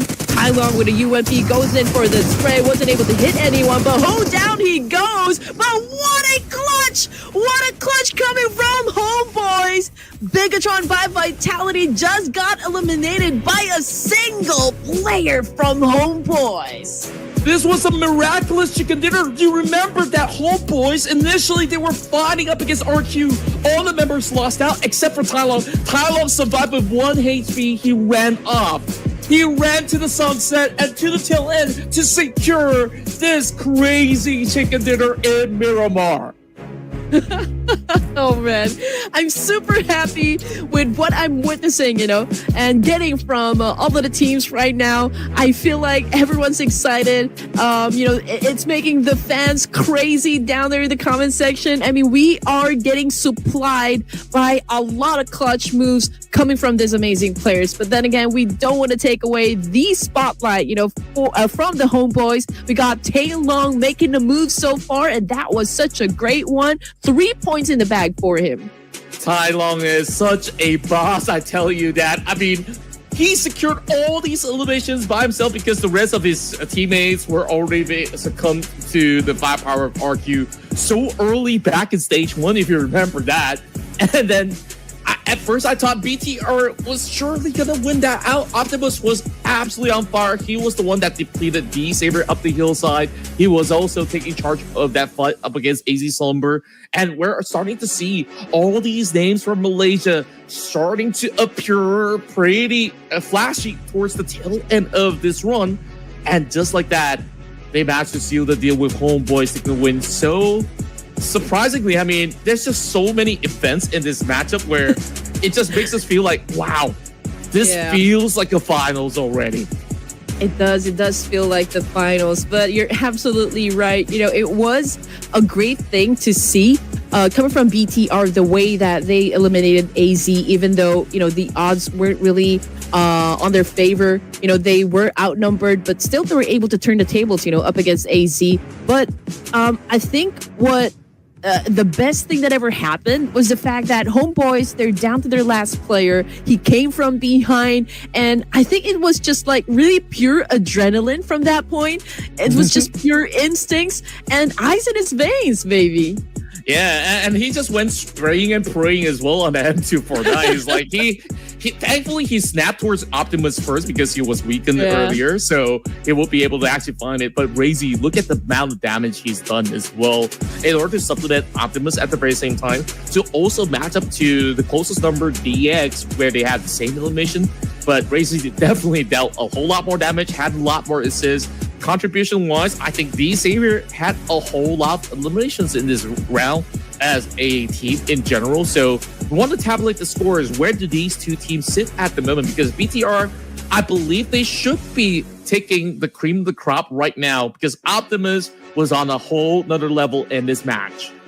Looks like we still, at the PMNC fever, so to speak. But hey, we got Optimus BTR getting the MVP title for this round. 7 elimination points under his belt with 1,017 damage output. Not so big with the utilities, but he gets a job done. Yeah, I mean, so far he's really looking for those prime angles, no pun intended, but especially the one that shredded apart both the Savior as well as Turca at the very same time from that hillside. So that's where BTR has been able for a majority of their numbers, so to speak. Now, look at the rest of the field. Funny enough, we don't have a picture of Red Bull since he's been playing for so long, you know? Like, I feel like this man, he's not a stranger anymore. I mean, surely we don't know the identity of Optimus for the meantime, or even Shin, but eventually it'll be revealed to us once the PMSL Southeast Asia begins. So we keep your eyes out on that. So great prospect so far. We see a lot of brand new names really showing up to really rack up big points, and that's a total 16 for BTR. And even bigger news is that some of the new names: NEPX 9 points, AZ Thunder 10 points, Homeboys also historically you don't really see them too much on the top four, but they are performing so well, securing those 13 points in this round. Oh, for sure. And it's just again amazing to know that everyone is still kind of, I guess, on a high because of the PMNC, and this makes a great platform for them to keep their fingers warmed up, for the upcoming official tournaments, just like the PMSL, and everybody's excited for it as well. And everybody's training, of course, putting in the hours to make sure that they perfect all of their strats, their rotation, their strategies that they're gonna need, for the upcoming tournaments. We got Razy still, for BTR with the longest elimination distance. It's a total of 333 meters. And then for this round, we only have one airdrop that got looted. Throwables used in the match, it's 149, so this is still pretty average for me. I'm looking to see if this number still will go up.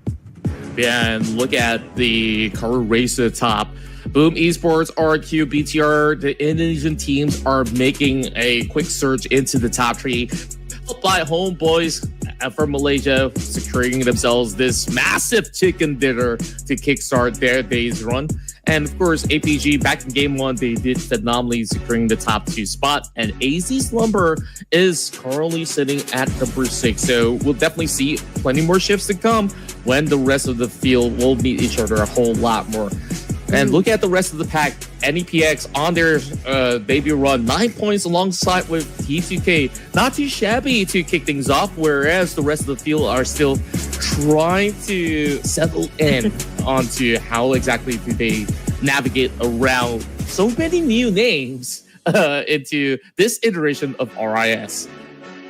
Massive jump, coming from T2K. 11 ranks. That's outstanding. Team Flash also moved up 4. Alter Ego Airs with 2. But then again, we're just starting, the playoffs, and we are just done, with game number 2. We still got 4 more for tonight, so we don't exactly sure how things are going to shape up, for day number 1. All we know is that we are looking forward to teams who will give us a great performance, enough to kind of build or start to build the gap that we always look for in the overalls. And, we've already seen some glimpses of brilliance. I mean, for me, what I really loved about that last round was fights after fights after fights. The battle for the high ground control onto these compounds were insane. And T2K, they absolutely impressed on that one. So I want to see a whole lot more when some of these teams take their fight into Wrangle. So we'll go on a short break. When we come back, we'll deliver you round 3 here in the RIS.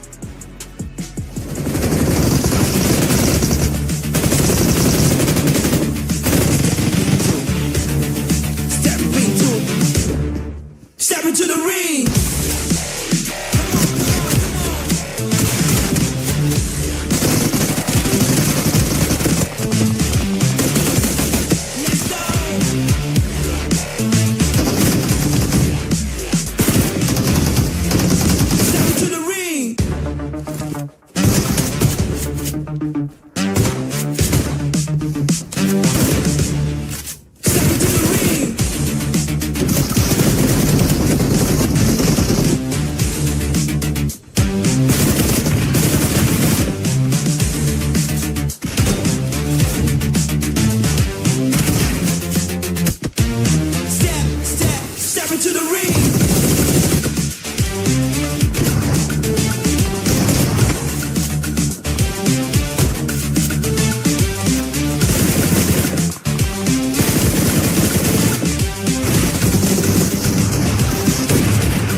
Well, a major plot twist just happened in Myanmar. Homeboys taking the win. Now in our third match, ladies and gents, in Erangel. Welcome back to the Ruthless Invitational Showdown Season 12. We are still your casters, Red Queen, together with Contra. Yeah, I mean, I can't get over the fact that that was a miraculous comeback coming in from Tai Long of Homeboys. Like, he made his debut here for Homeboys, and overall, he just knew the right timing to really push up. And thanks to his survivability, his skills to really never tap out when he was going up against RRQ so early in the match, that brought him this hurdle to claim a chicken dinner for Homeboys and Malaysia on the start of our run here in the Ruthless Invitational Showdown.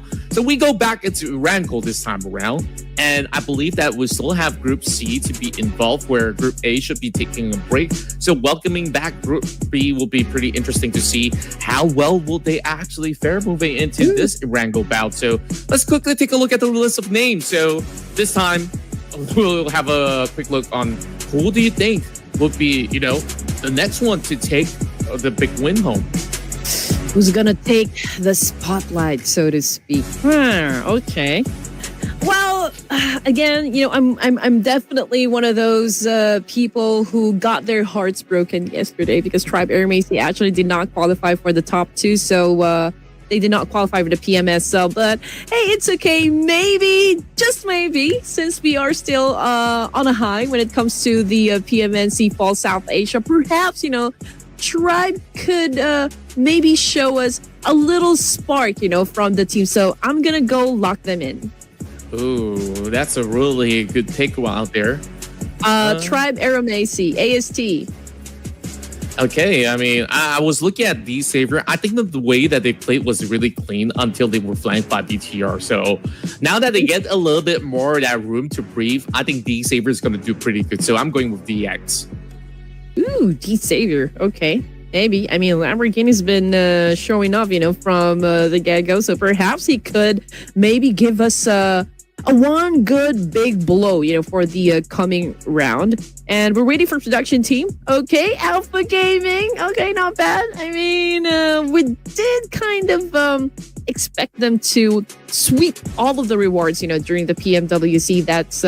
That's really something, I guess, APG has been shouldering on, the pressure. But I'm very happy with what they have achieved so far at the EWC. And maybe we can see also something, something of like a teaser, since East had already joined back with APG. Yeah, it's like a big reunion of the old 4 Miracle 5 days, right? In a sense. But then again, like overall, these boys, they definitely have their own formula. I mean, back in game 1, they've already shown us that they are still pretty much steady.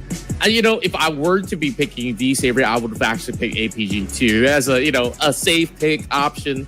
But overall, I really want to see all these other teams really put on a showing, because D Savior, I don't think that they're happy about that round, right? Because clearly that fight against Toda, they should have actually cleanly won that.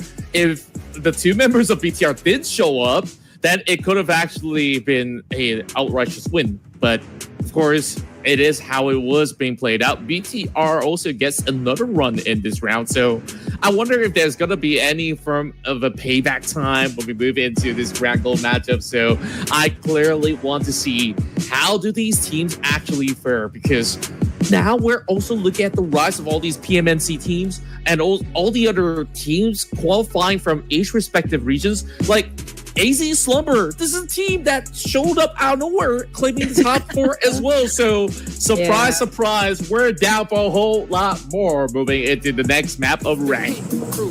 Well, here we go. Game number 3 on the way back into the OG map of Erangel.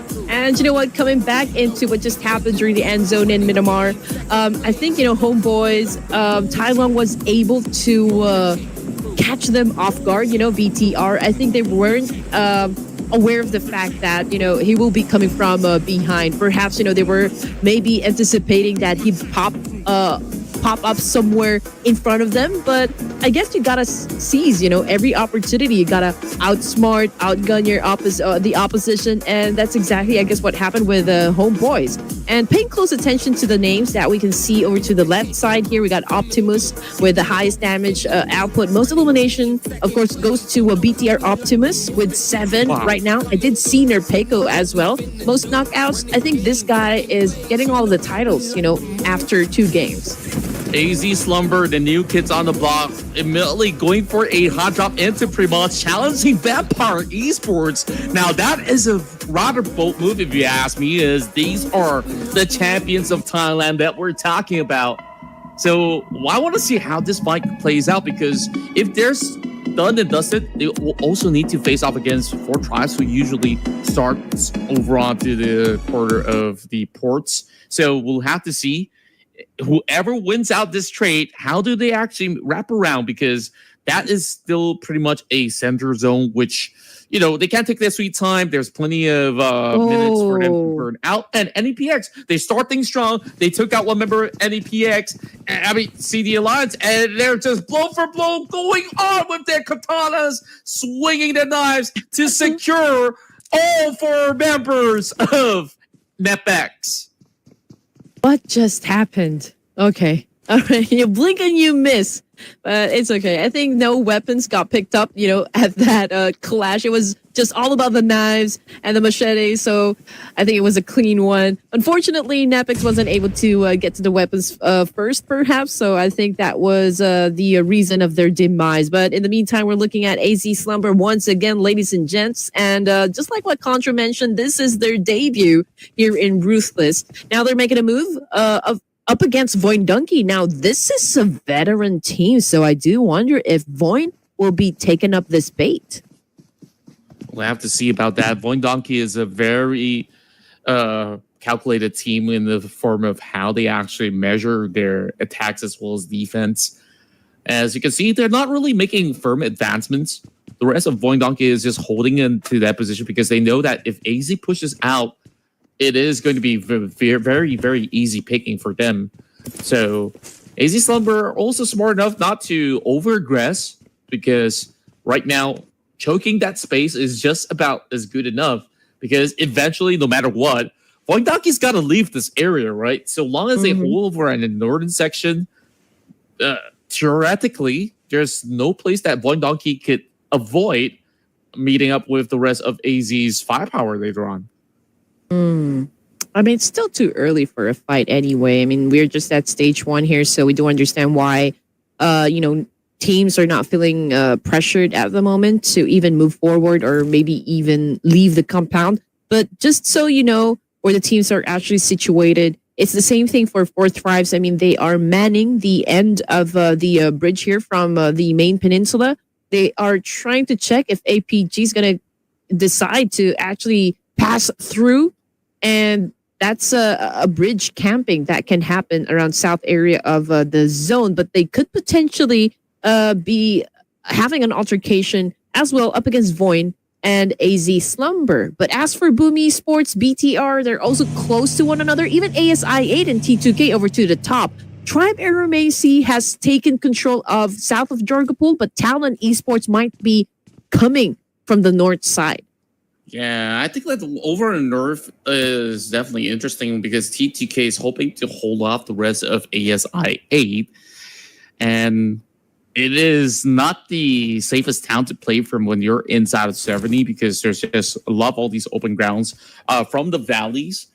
So we'll have to see how that one plays out. BTR typical start by the apartments as well as the southern side of Rozak.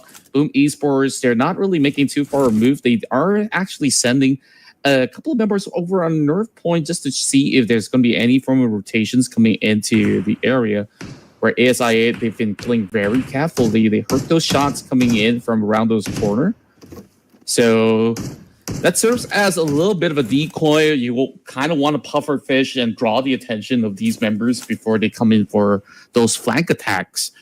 And we'll have to see. Baby. Well, it's funny to call it Baby, because we know this guy is absolutely alpha male when it comes down to brawling with other guys out there. He's a boss baby. Yeah, let's Baby put it boss. that way. He's the one that's been calling the shots, for the team. But anyway, okay. Getting back into the action. Actually, there is no action that is happening at the moment, between all of the teams here. We do see Void Donkey, however, and they're keeping a close eye onto the boys of AZ at the moment. But just like what we said, there's no hard push. But Gakor obviously getting ready to throw a punch up against someone. There goes the spray.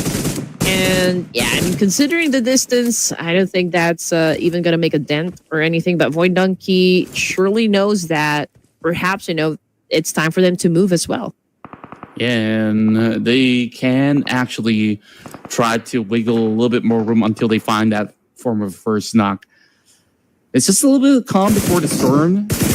Kajaya spots out a vehicle as a plan C option to bail out of the city. While the rest of TTK, they're so patient. They know that ASI-8 eventually will have to leave. And for most part, stage 1, the damage of the zone is rather tankable. So they're willing to fully commit to this one since Kajaya is locked into position. Choto has already spotted his area, though. So I think this is rather interesting because when push comes to shove, I think these guys will just go at it full force. So over the back, Casanova as well as Baby will just work in tandem. It's a little calm and serene for the moment as we will eventually see who kind of gives way, or would this just be, a truce between the two? Maybe kind of lost his patience to say, you know what, let's draw back into a different position and perhaps look for better alternatives. Perhaps. But I do wonder, though, and this is completely off subject. Baby and Casanova from ASI, do you think they chose that name because they're lover boys? I definitely think so. I mean, these are good-looking chaps. I'm pretty sure there's a heap of fans lining up to see if, you can get a good fade off of that. Or if they're already taken, then I'm sorry to say, then maybe better luck. You in line. I'm not into all these gossip news on who's dating who, but I don't know. Shoot your shot, go to the DMs. You find out one way or another if they're taken. I don't know. Axel though, he just drove into a trap set by Sem9, and finally we have ourselves a first blood. That's a bad slide into the DMs over here. I mean, he probably wasn't expecting that one to happen, but Sem9 obviously capitalized on that information, and I guess that was a little reckless from Talon Esports part, but then again, they are aware. Okay, there is a team in that compound, so I do wonder if they're already discussing if they're gonna go crash this compound and maybe avenge their fallen comrade. But coming off the kill feed here, Contra, it's 4th Thrives right now having an exchange with the one and only D Savior. We've got T24 OP switching his gun to an S12A. Here comes the shotgun. Can he make it? Unfortunately, high ground advantage took the win for D Savior. Oh man, D Savior just had a very strong front line out there to hold them out. TTK unfortunate enough on their timings, and this is where BTR raid on their parade again! Just like how they did in the last round, this time they will have Optimus just drawing blood. 2 members knocked down already, and just like that, with a snap of a finger, you blink and you miss. DX crash out for the second time, coming to the hands of BTR again.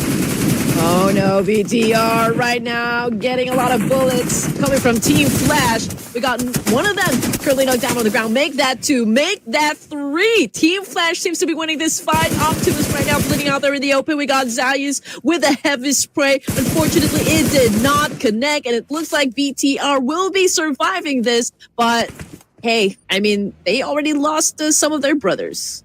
Yep, and knocked down by CD Alliance as well. So this area down the southern terrain is just locked with teams, and Team Flash was perfect on their execution. They came in a little late, but perfectly on time to really pick up these members of BTR. And BTR, they're currently stuck inside of the garage with nowhere else to go. Cole 966 already having himself stuck in between the buggy, and there's just nowhere that he could just escape the wrap of Refus, who could easily knock him out of the park. So that's one for the side of APG, and a whole lot more to go, I do assume.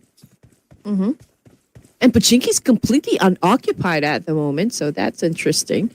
Boomy Esports, as well as ASI8, and even the boys of T2K are already getting ready to be inside the zone over here. So perhaps we can see a team collide up against each other, but we'll just have to wait and see. We got teams flocking around the middle part of the zone here. Coming off the kill feed, it's Voindunky and AZ right now having a trade-off somewhere out there. And I feel like one of the team already lost a member over here. Yeah, to your point that you mentioned that Pochinki is empty, I was thinking, what if the Savior were to hold a little bit longer, then perhaps they wouldn't succumb to all that full-blown fight where they're just being overpowered by all these teams, traversing across, making that pit stop. And take a look at this. MVKE is the big winner in the new circle, as all these teams are now moving over on the south side, and that's going to be another member coming from Voindaki being caught out. AZ Slumber on the pickoff, as they're already drawing the chart down to only 1 HP left.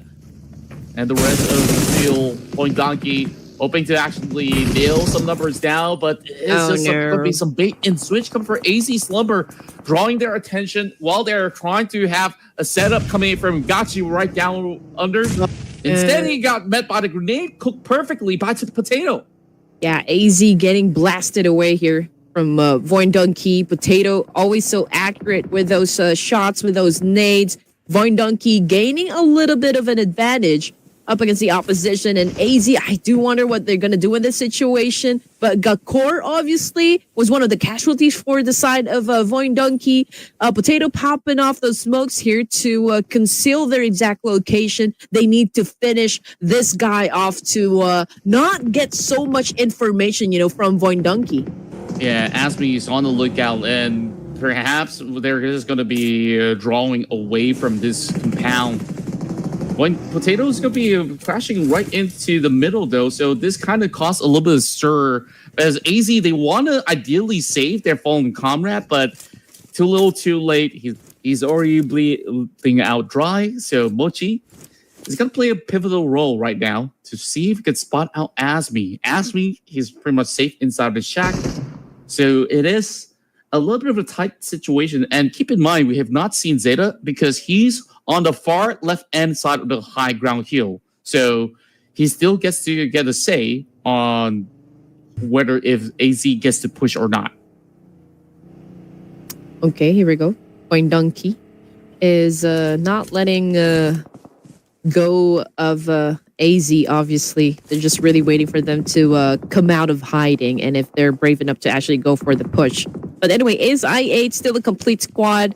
They're doing great so far up north, together with Boomy Esports and BTR. From behind, they might have an altercation up against Team Flash, but of course, we'll just have to wait and see. But as for the other teams here, we got Vikings also in the middle, and they could potentially clash with the Alpha Gaming and even Selcom DJ Alliance. But from the kill feed, we got a confirmation Voindunky right now with the push up against AZ, and it looks like they're about to close this business down.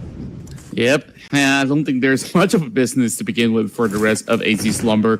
They're just hoping to survive. They're still in the zone, but it's only down to Asmi left.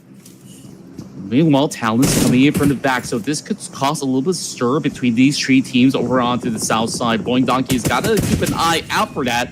Oh, perfect dodge for the grenade. It does get a chunk over onto Potato, and now he's trying to run free from all these tosses at the very same time. Zeta now primes that grenade. Buying a little bit more time for Potato to recover his health bars, and now Zeta's got the second nade coming. Will surf out around, and he's just playing Ring Around Rosie, and he got a shot on the Potato.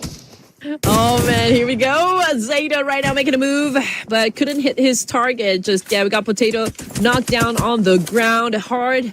3 points in the bag now for Voin Donkey, and they're coming after, of course, this last remaining player coming from AZ Slumber, and they are going to be put to sleep. 11 teams remaining for stage 4 over here. We got 2 minutes on the clock. We got Ajaya as well taking a big hit. Tops from Team Flash down on the ground. Oh, there's a lot of simultaneous trade-offs happening inside E-Wrangle for stage 4. Yeah, it's a sprint away from the zone right now. It's going to hurt a whole lot more. TPK has got no other option but to defend up the remaining members of 7-9. It's going to be the last down for Mimi. He does get the knock. Oh, beautiful work on that final tap of the barrel. And now he's going to be able to find a vehicle to try to bail out the situation. Meanwhile, Doc clears out the room, finds another member of the side of Team Flash. APG onto 3 points so far, looking very clean. 4 members still intact. And they got free reigns over onto the Gatka field at the very same time. This is a great play for Alpha Gaming.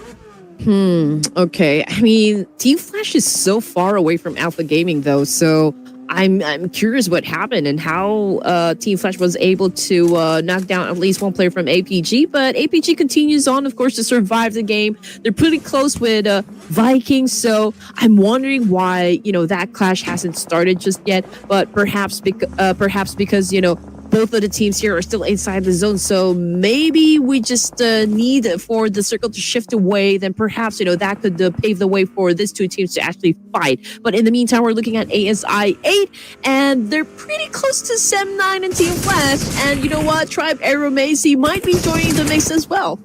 Yeah, it's just going to be a grand tussle right now. ASI 8 trying to draw a little bit more of that pressure away, while Sem 9 having might try to fend him off, but he got caught out from an alternate angle, and that's coming from AST instead. Strakes, perfect timing on that tap, and now that kind of opens up a little bit more of that space. 7-9, they're only down to 2 members left, and they could not even afford to go into save you high. Oh, man. Yeah, I think, we're just waiting for Sem9 to get executed at this point. But let's see if they can still manage to counter. I mean, Yumeko's been pretty accurate with the shots as well. And, 2 is still a number over here. We were already at stage 4, and it's crucial time for most of the teams here. And the important thing is to just not give in to pressure. And so far, ASD still on a 2-2 split over here. Tricks coming back to the rest of the team here. They're looking at Talon Esports, perhaps, but the circle shifted away. It went all the way to the eastern part of the map here together with APG and Vikings. So this is going to be an interesting rotation coming from ASI and Team Flash. The whole time, MVK didn't even need to move. They were in that check for more than 5 minutes already. And that is going to be the sweet spot everyone wants to fight for. So eventually, you will expect Alpha Gaming to be fighting into the compound eventually. So we'll have to see if that's going to be ringing true while the rest of Team Flash are going for those open picking through the fields. Gets a member of ASI 8. Win so far. Looking phenomenal, and it's the Gante that actually draws in the shot. So now that they are pretty much over onto their knees, Win tries to find something in return, but instead caught out 7-9 in the open. Oh man, here we go. 7-9 taking in a lot of punishment coming from Team Flash. Domination for Team Flash here, and Sem9 got eliminated with 2 points in the pocket. 9 teams remaining. We got Gante back on the screen here for Tribe Aeromacy, but you know what? It was Trix who was able to get all those points, for the team and to continue to rack up some more. I mean, I'm not even sure if this is the best spot right now for Tribe Aeromacy, but then again, they're trying to handle business here like pros. We got a player getting knocked down on the side of ASI 8, and Tribe Aeromacy continues to apply pressure on both ASI 8 and Team Flash. And Rick is trying to close the gap right now. He wants to send a grenade into that shack.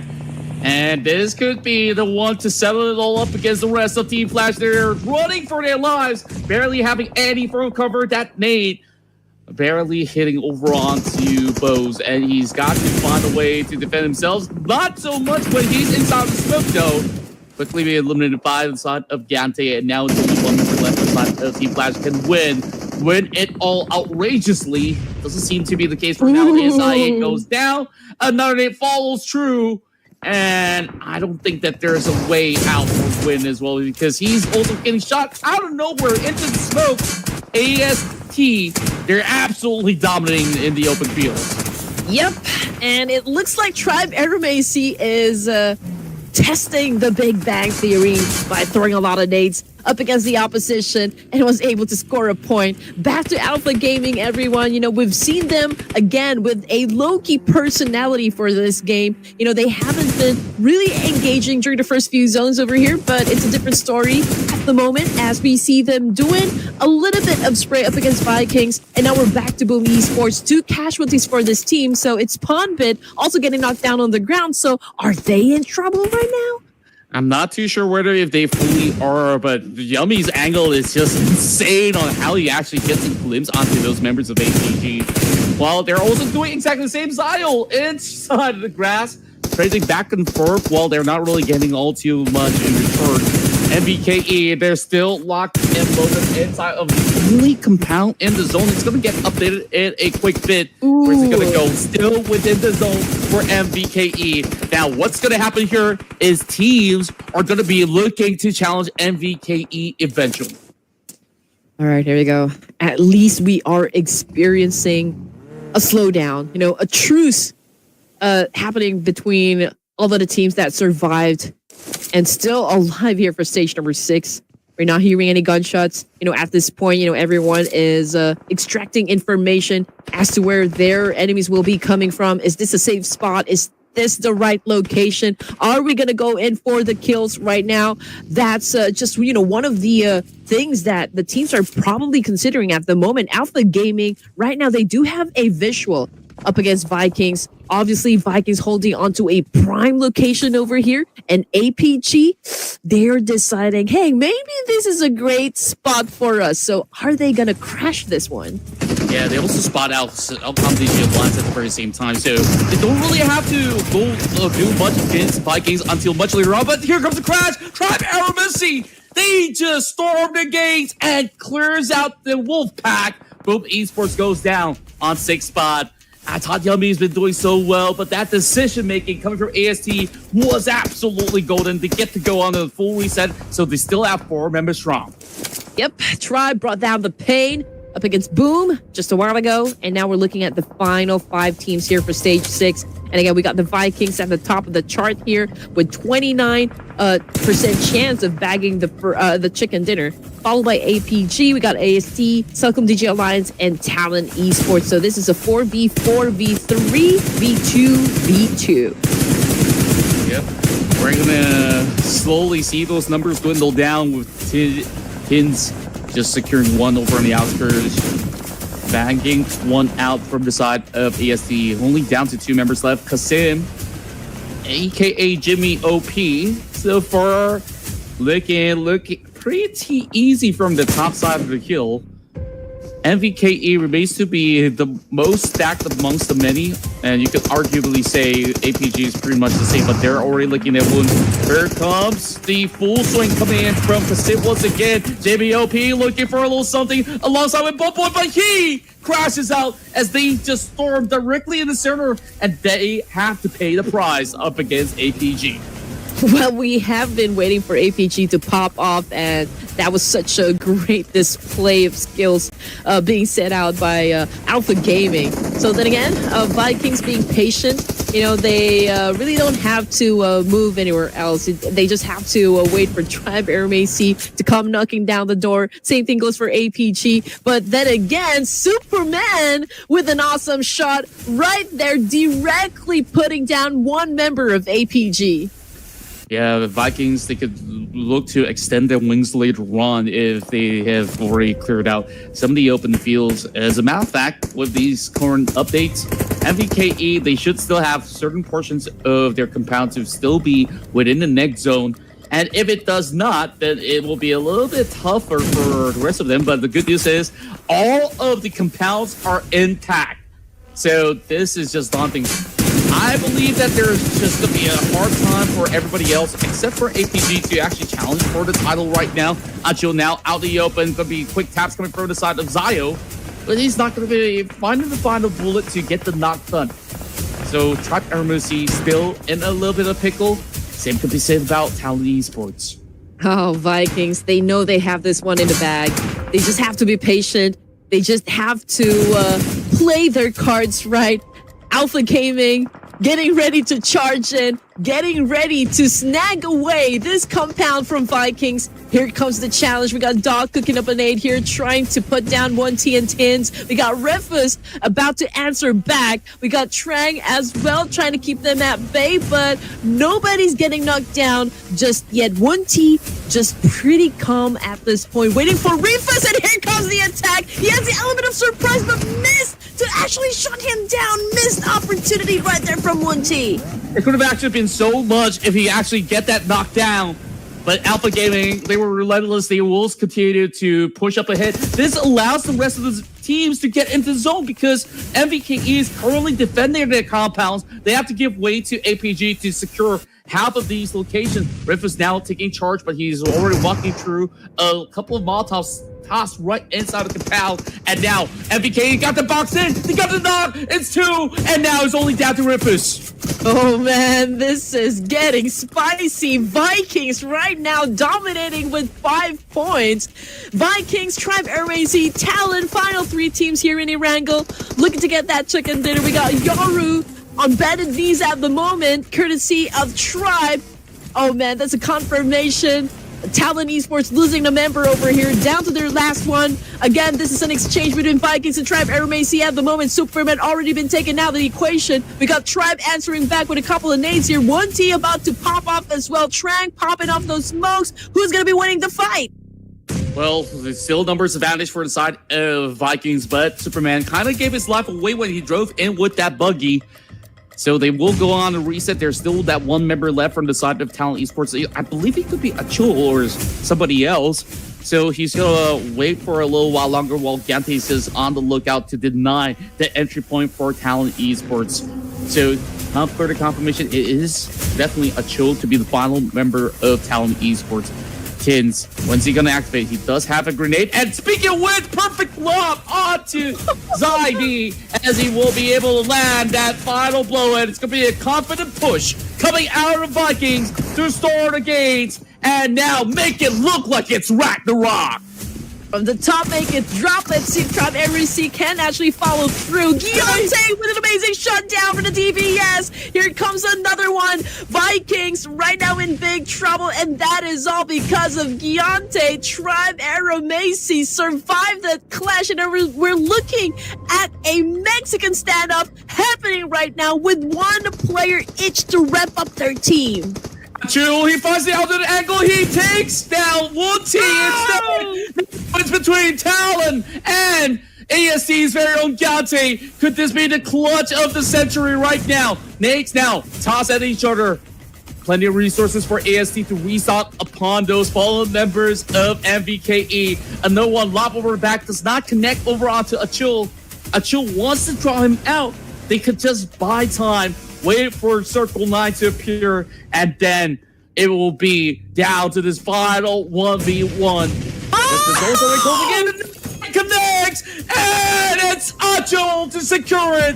A first chicken dinner for Talent Esports. Bring one home for Indonesia. That was a curveball right there coming from Achul. Talon Esports getting the victory, getting the job done up against Tribe Aeromacy. But that was still quite an impressive showdown between these two teams. You know, I always thought that Tribe's definitely going to be the one to get it. But that was such a surprise right now coming from Talon Esports, dominating game number 3. And I want some more, Contra. Oh, that was some spicy stuff. Yet again, another gruesome 1v1v1 situation. The last we saw, Homeboys take it back in Miramar and down to the solo bolo missions. Talent Esports spread their wings and have been able to really land a big chicken dinner home. So that being said, Achul, his timing was immaculate. But he really got to thank Gante, right? Because if not for Gante taking out MVKE, this fight easily could have been MVKE's favor. Yeah. Oh, I definitely agree with you there. I mean, Giante definitely was the knight in shining armor, for the side of Tribe. And I'm just really happy because everyone's playing extra today. And this is what we came for. This is what we want to always see coming from our favorite teams, just to give us a little bit of a show, to look forward to. And Talon Esports, man, they're stepping up. And we do love it, the action coming from Talon as well. So hopefully they can maintain this pace. Again, we're done with the third match this evening, and we're already halfway through. Amazing. Yeah, it was great to see Talon back in their prime form as well. Like, game one for them back in Miramar was a little rough, but they recovered so quickly when it comes down to playing out inside Wrangle. And you saw, despite the odds, they were one of those playing from the far end of the fields in order to make this cut. AST, they were doing exactly the same. They took that opportunity when MVKE and APG, they got themselves a little bit busy inside of town. So these teams, they took their sweet chance, moved deeper into the field, infiltrated, and by the end of all of that compound was just a little bit of bait for everybody else to play in. And I feel like, APG waited too long. I mean, they could have had the opportunity to perhaps, flush out the Vikings from that compound. But I guess it was a little too late for them to decide that, okay, maybe it's now time for them to evacuate the compound. And because everyone's already headed towards that same direction. So I guess that's where the mishap actually started. But looking at the head-to-head here, Tribe Air Macy versus Talon Esports, damage output, elimination, it's all favoring Tribe Air Macy. I mean, numbers don't lie. Yeah, I mean, they've definitely worked really hard to really secure so many takedowns from the outskirts, and especially impressive when you had Giante clutching that final hour up against those members of, MVKE, which supposedly with those numbers, you could just overwhelm Giante, but he is just built different. His damage output, absolutely off the charts. And again, everyone's updated with all the drama that's been happening between Tribe and, of course, DRS. It was an absolute top-notch performance that we've seen so far in the PMNC. Tribe maintaining their aggression, all throughout the playoffs.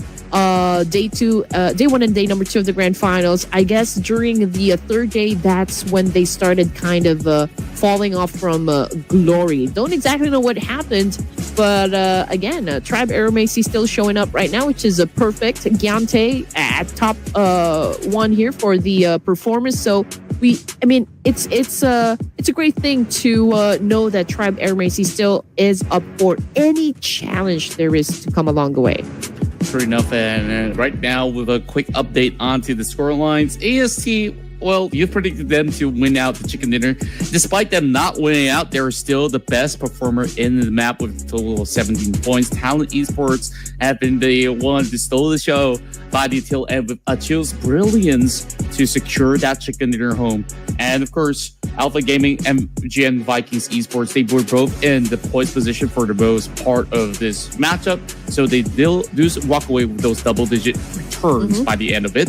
Boom Esports remaining consistent with 7 points. Cellcom Digit Lines finding their way back on track with a total of 8. Whereas the rest of the field having decent exchanges. At least nobody walks away with nothing so far.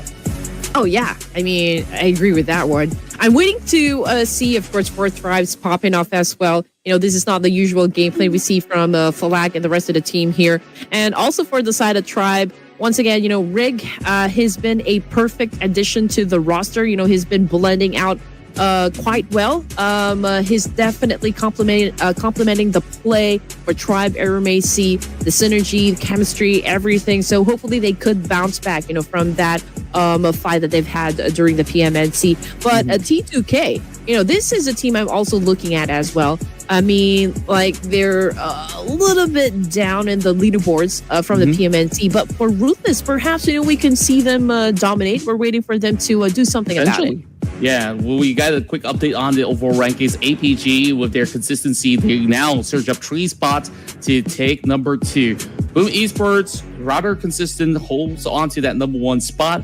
while AST, with this big, massive run, they are now number 4. A 16 placement surge coming from AST is just outstanding. Same goes to MVKE, that's moved into the top 4. So the rest of the field catching up at the very same time. Team Flash, Boing Donkey doing much better than they did before, now moves into the top 16 together alongside with Cellcom Digi Alliance. So there is still a whole lot more work to be done here, as some of these teams may not have found their footing just yet, but first we'll let them settle in. Yeah, I mean, it's just the beginning. It's just day number 1 of the playoffs over here.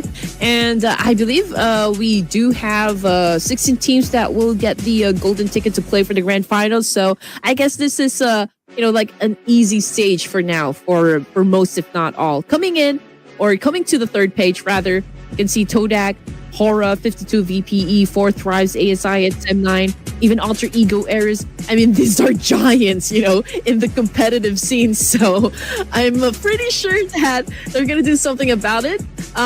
Even if they don't exactly super dominate just yet. But we do expect some clutches to happen, coming from this monster teams. And we'll just have to wait, Yeah, I mean, they're just sleeping giants for now. Once they're awakened, they're about to stomp some numbers out there. So that's it. Let's take a quick break. When we come back, we'll bring you more PUBG Mobile action.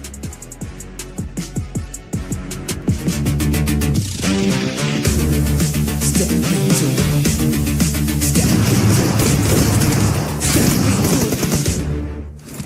the ring.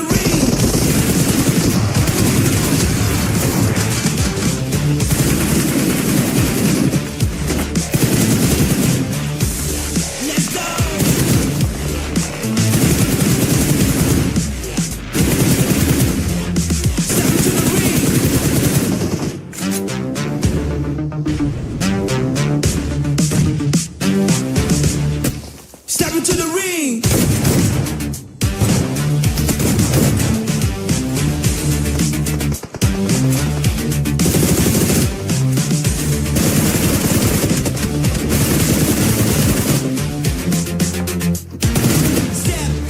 Step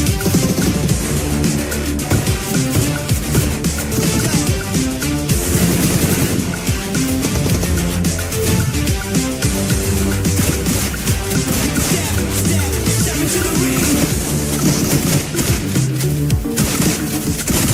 ring.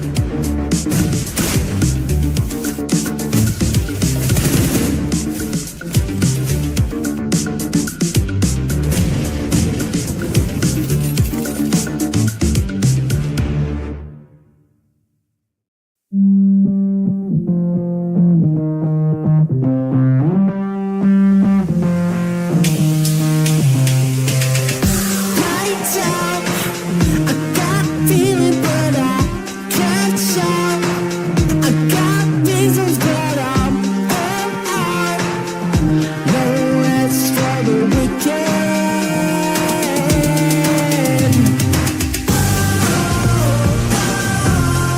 Give me what I want. Never get enough. Never giving up. Give me what I want.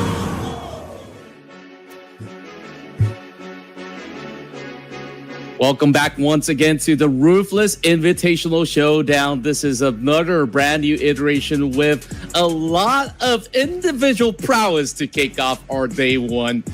I mean, Andy, I think we're seeing a lot of brilliant play so far. Initially, back in game 2, it was Tai Long from Homeboys, and this time it is none other than Talon's very own Achul to take home a chicken dinner by himself. And yeah, they almost clutch it too. It was a 50-50 in that regards, but AST, they walk away with those hefty amount of points. Oh, for sure. Everyone is on a different energy, to be honest. Everyone is in kill mode. Super aggressive that makes us shiver. Savage game style as promised. But then again, we're done with 3 matches and we still have 3 more to go. And we're looking at groups A and B over here to have that fight. So it's back to Boom Esports, Voin, Sem9, Celcom DJ Alliance, Alpha, Vikings, 4th Thrive, Tribe, Air Macy. But we are welcoming back Homeboys. They won. One of the teams that won a chicken dinner for today. Yeah, they're looking so good right now. And between Group A as well as Group B, I can't help but to take a look at Boom Esports. They've been so consistent. Not the flashiest of plays thus far, but they are definitely showing up when it matters the most. I'm thinking that moving into this round of Miramar, they should be keeping their streak up in the steady. So my vote goes on to Boom Esports. Okay. Well, I'm waiting for Falak and Noki to pop off, so I'm gonna go take my chance with 4th Thrives this time. Okay, good call. I always love watching them play inside Miramar. They're always super explosive when given the chance to. Production, I think like you've definitely had a lot of great picks out there, but so far today we got no luck on our side. Our RQ is going to be their choice, and for very good reasons, right? You saw RQ; they've been really racking those big numbers back in our previous Miramar. Oh, you know what? RQ has been a staple name in the Ruthless community, and I'm just really waiting for them to always have that explosive gameplay. They're very on point with their rotations, with how they pick their angles. I mean, their Peiko has proven himself time and again that, he's also a force to be reckoned with. He's a formidable player, so definitely RQ is a tough competitor for the Ruthless Invitational Showdown. Yeah, that being said, though, you guys could also drop in your predictions right now before we get things underway. Last round, I kind of had a hunch for Talon, but even despite so, I was kind of second guessing myself. Maybe I shouldn't have, because anything could have possibly happened. Like, even if you're one man standing, we saw in the last Miramar, and last game just goes to prove that, hey, today solo bolo is the way. Honestly, I wasn't really expecting that much, to start day number 1 of the playoffs. But then again, teams are proving us wrong. It looks to me like, everyone's in the mood to really show something great, for the fans out there. Tribe Air Macy continues to, of course, give us something to look forward to. And I guess, we're just waiting, for those teams that are a part of the second page, perhaps. I mean, Alter Ego Eras. This is also one team that knows how to put up a good show, Alter Ego Aries, I think like if they're ready to be activated, then great. We get to see, Rosemary go on the tear. But so far, I mean, they've only got 1 point. So if they really want to go pedal to the metal right now, I think it's about the right time to do so, since it's been pretty much a halfway mark already into day 1. So I think like even with a few extra days left, you don't really want to live things down to the final 2 days, right? So they got to do something about that. It's not only them. Vampire Esports, they also haven't fully waken up just yet. This is another team that I want to see really cause a sandstorm here in Miramar. And here we go. The wait is finally over, ladies and gents. We're back in the barren desert of Miramar. And you know what? APG, I do wonder if we're going to be getting the champion mindset at the moment, for this tournament. I mean, APG, there was a lot of pressure onto their team just because, everyone's considering them to be the dream team, during the PMWC. And there was a lot of, talk whether or not they're going to dominate, but they were able to get the second place. How do you think, the play style that Doc actually kind of detached himself towards the latter stages of the match there during the EWC? Well, I think like when you're playing such a grand stage, sometimes the pressure does get up to you for a little bit, and it is what it is, right? Like sometimes like there's just overwhelming pressure coming from all ends where you need to ensure those chicken dinners in the Smash Roll format, and once you see those numbers dwindle down, it gets demoralizing that, hey, my Yeah. chances are getting slimmer and slimmer. So sometimes they need to do something maybe out of the usual books in order to achieve those kind of results. But then again, you take a look at all these other teams from the rest of the regions. Arguably, you can say, yeah, APG is a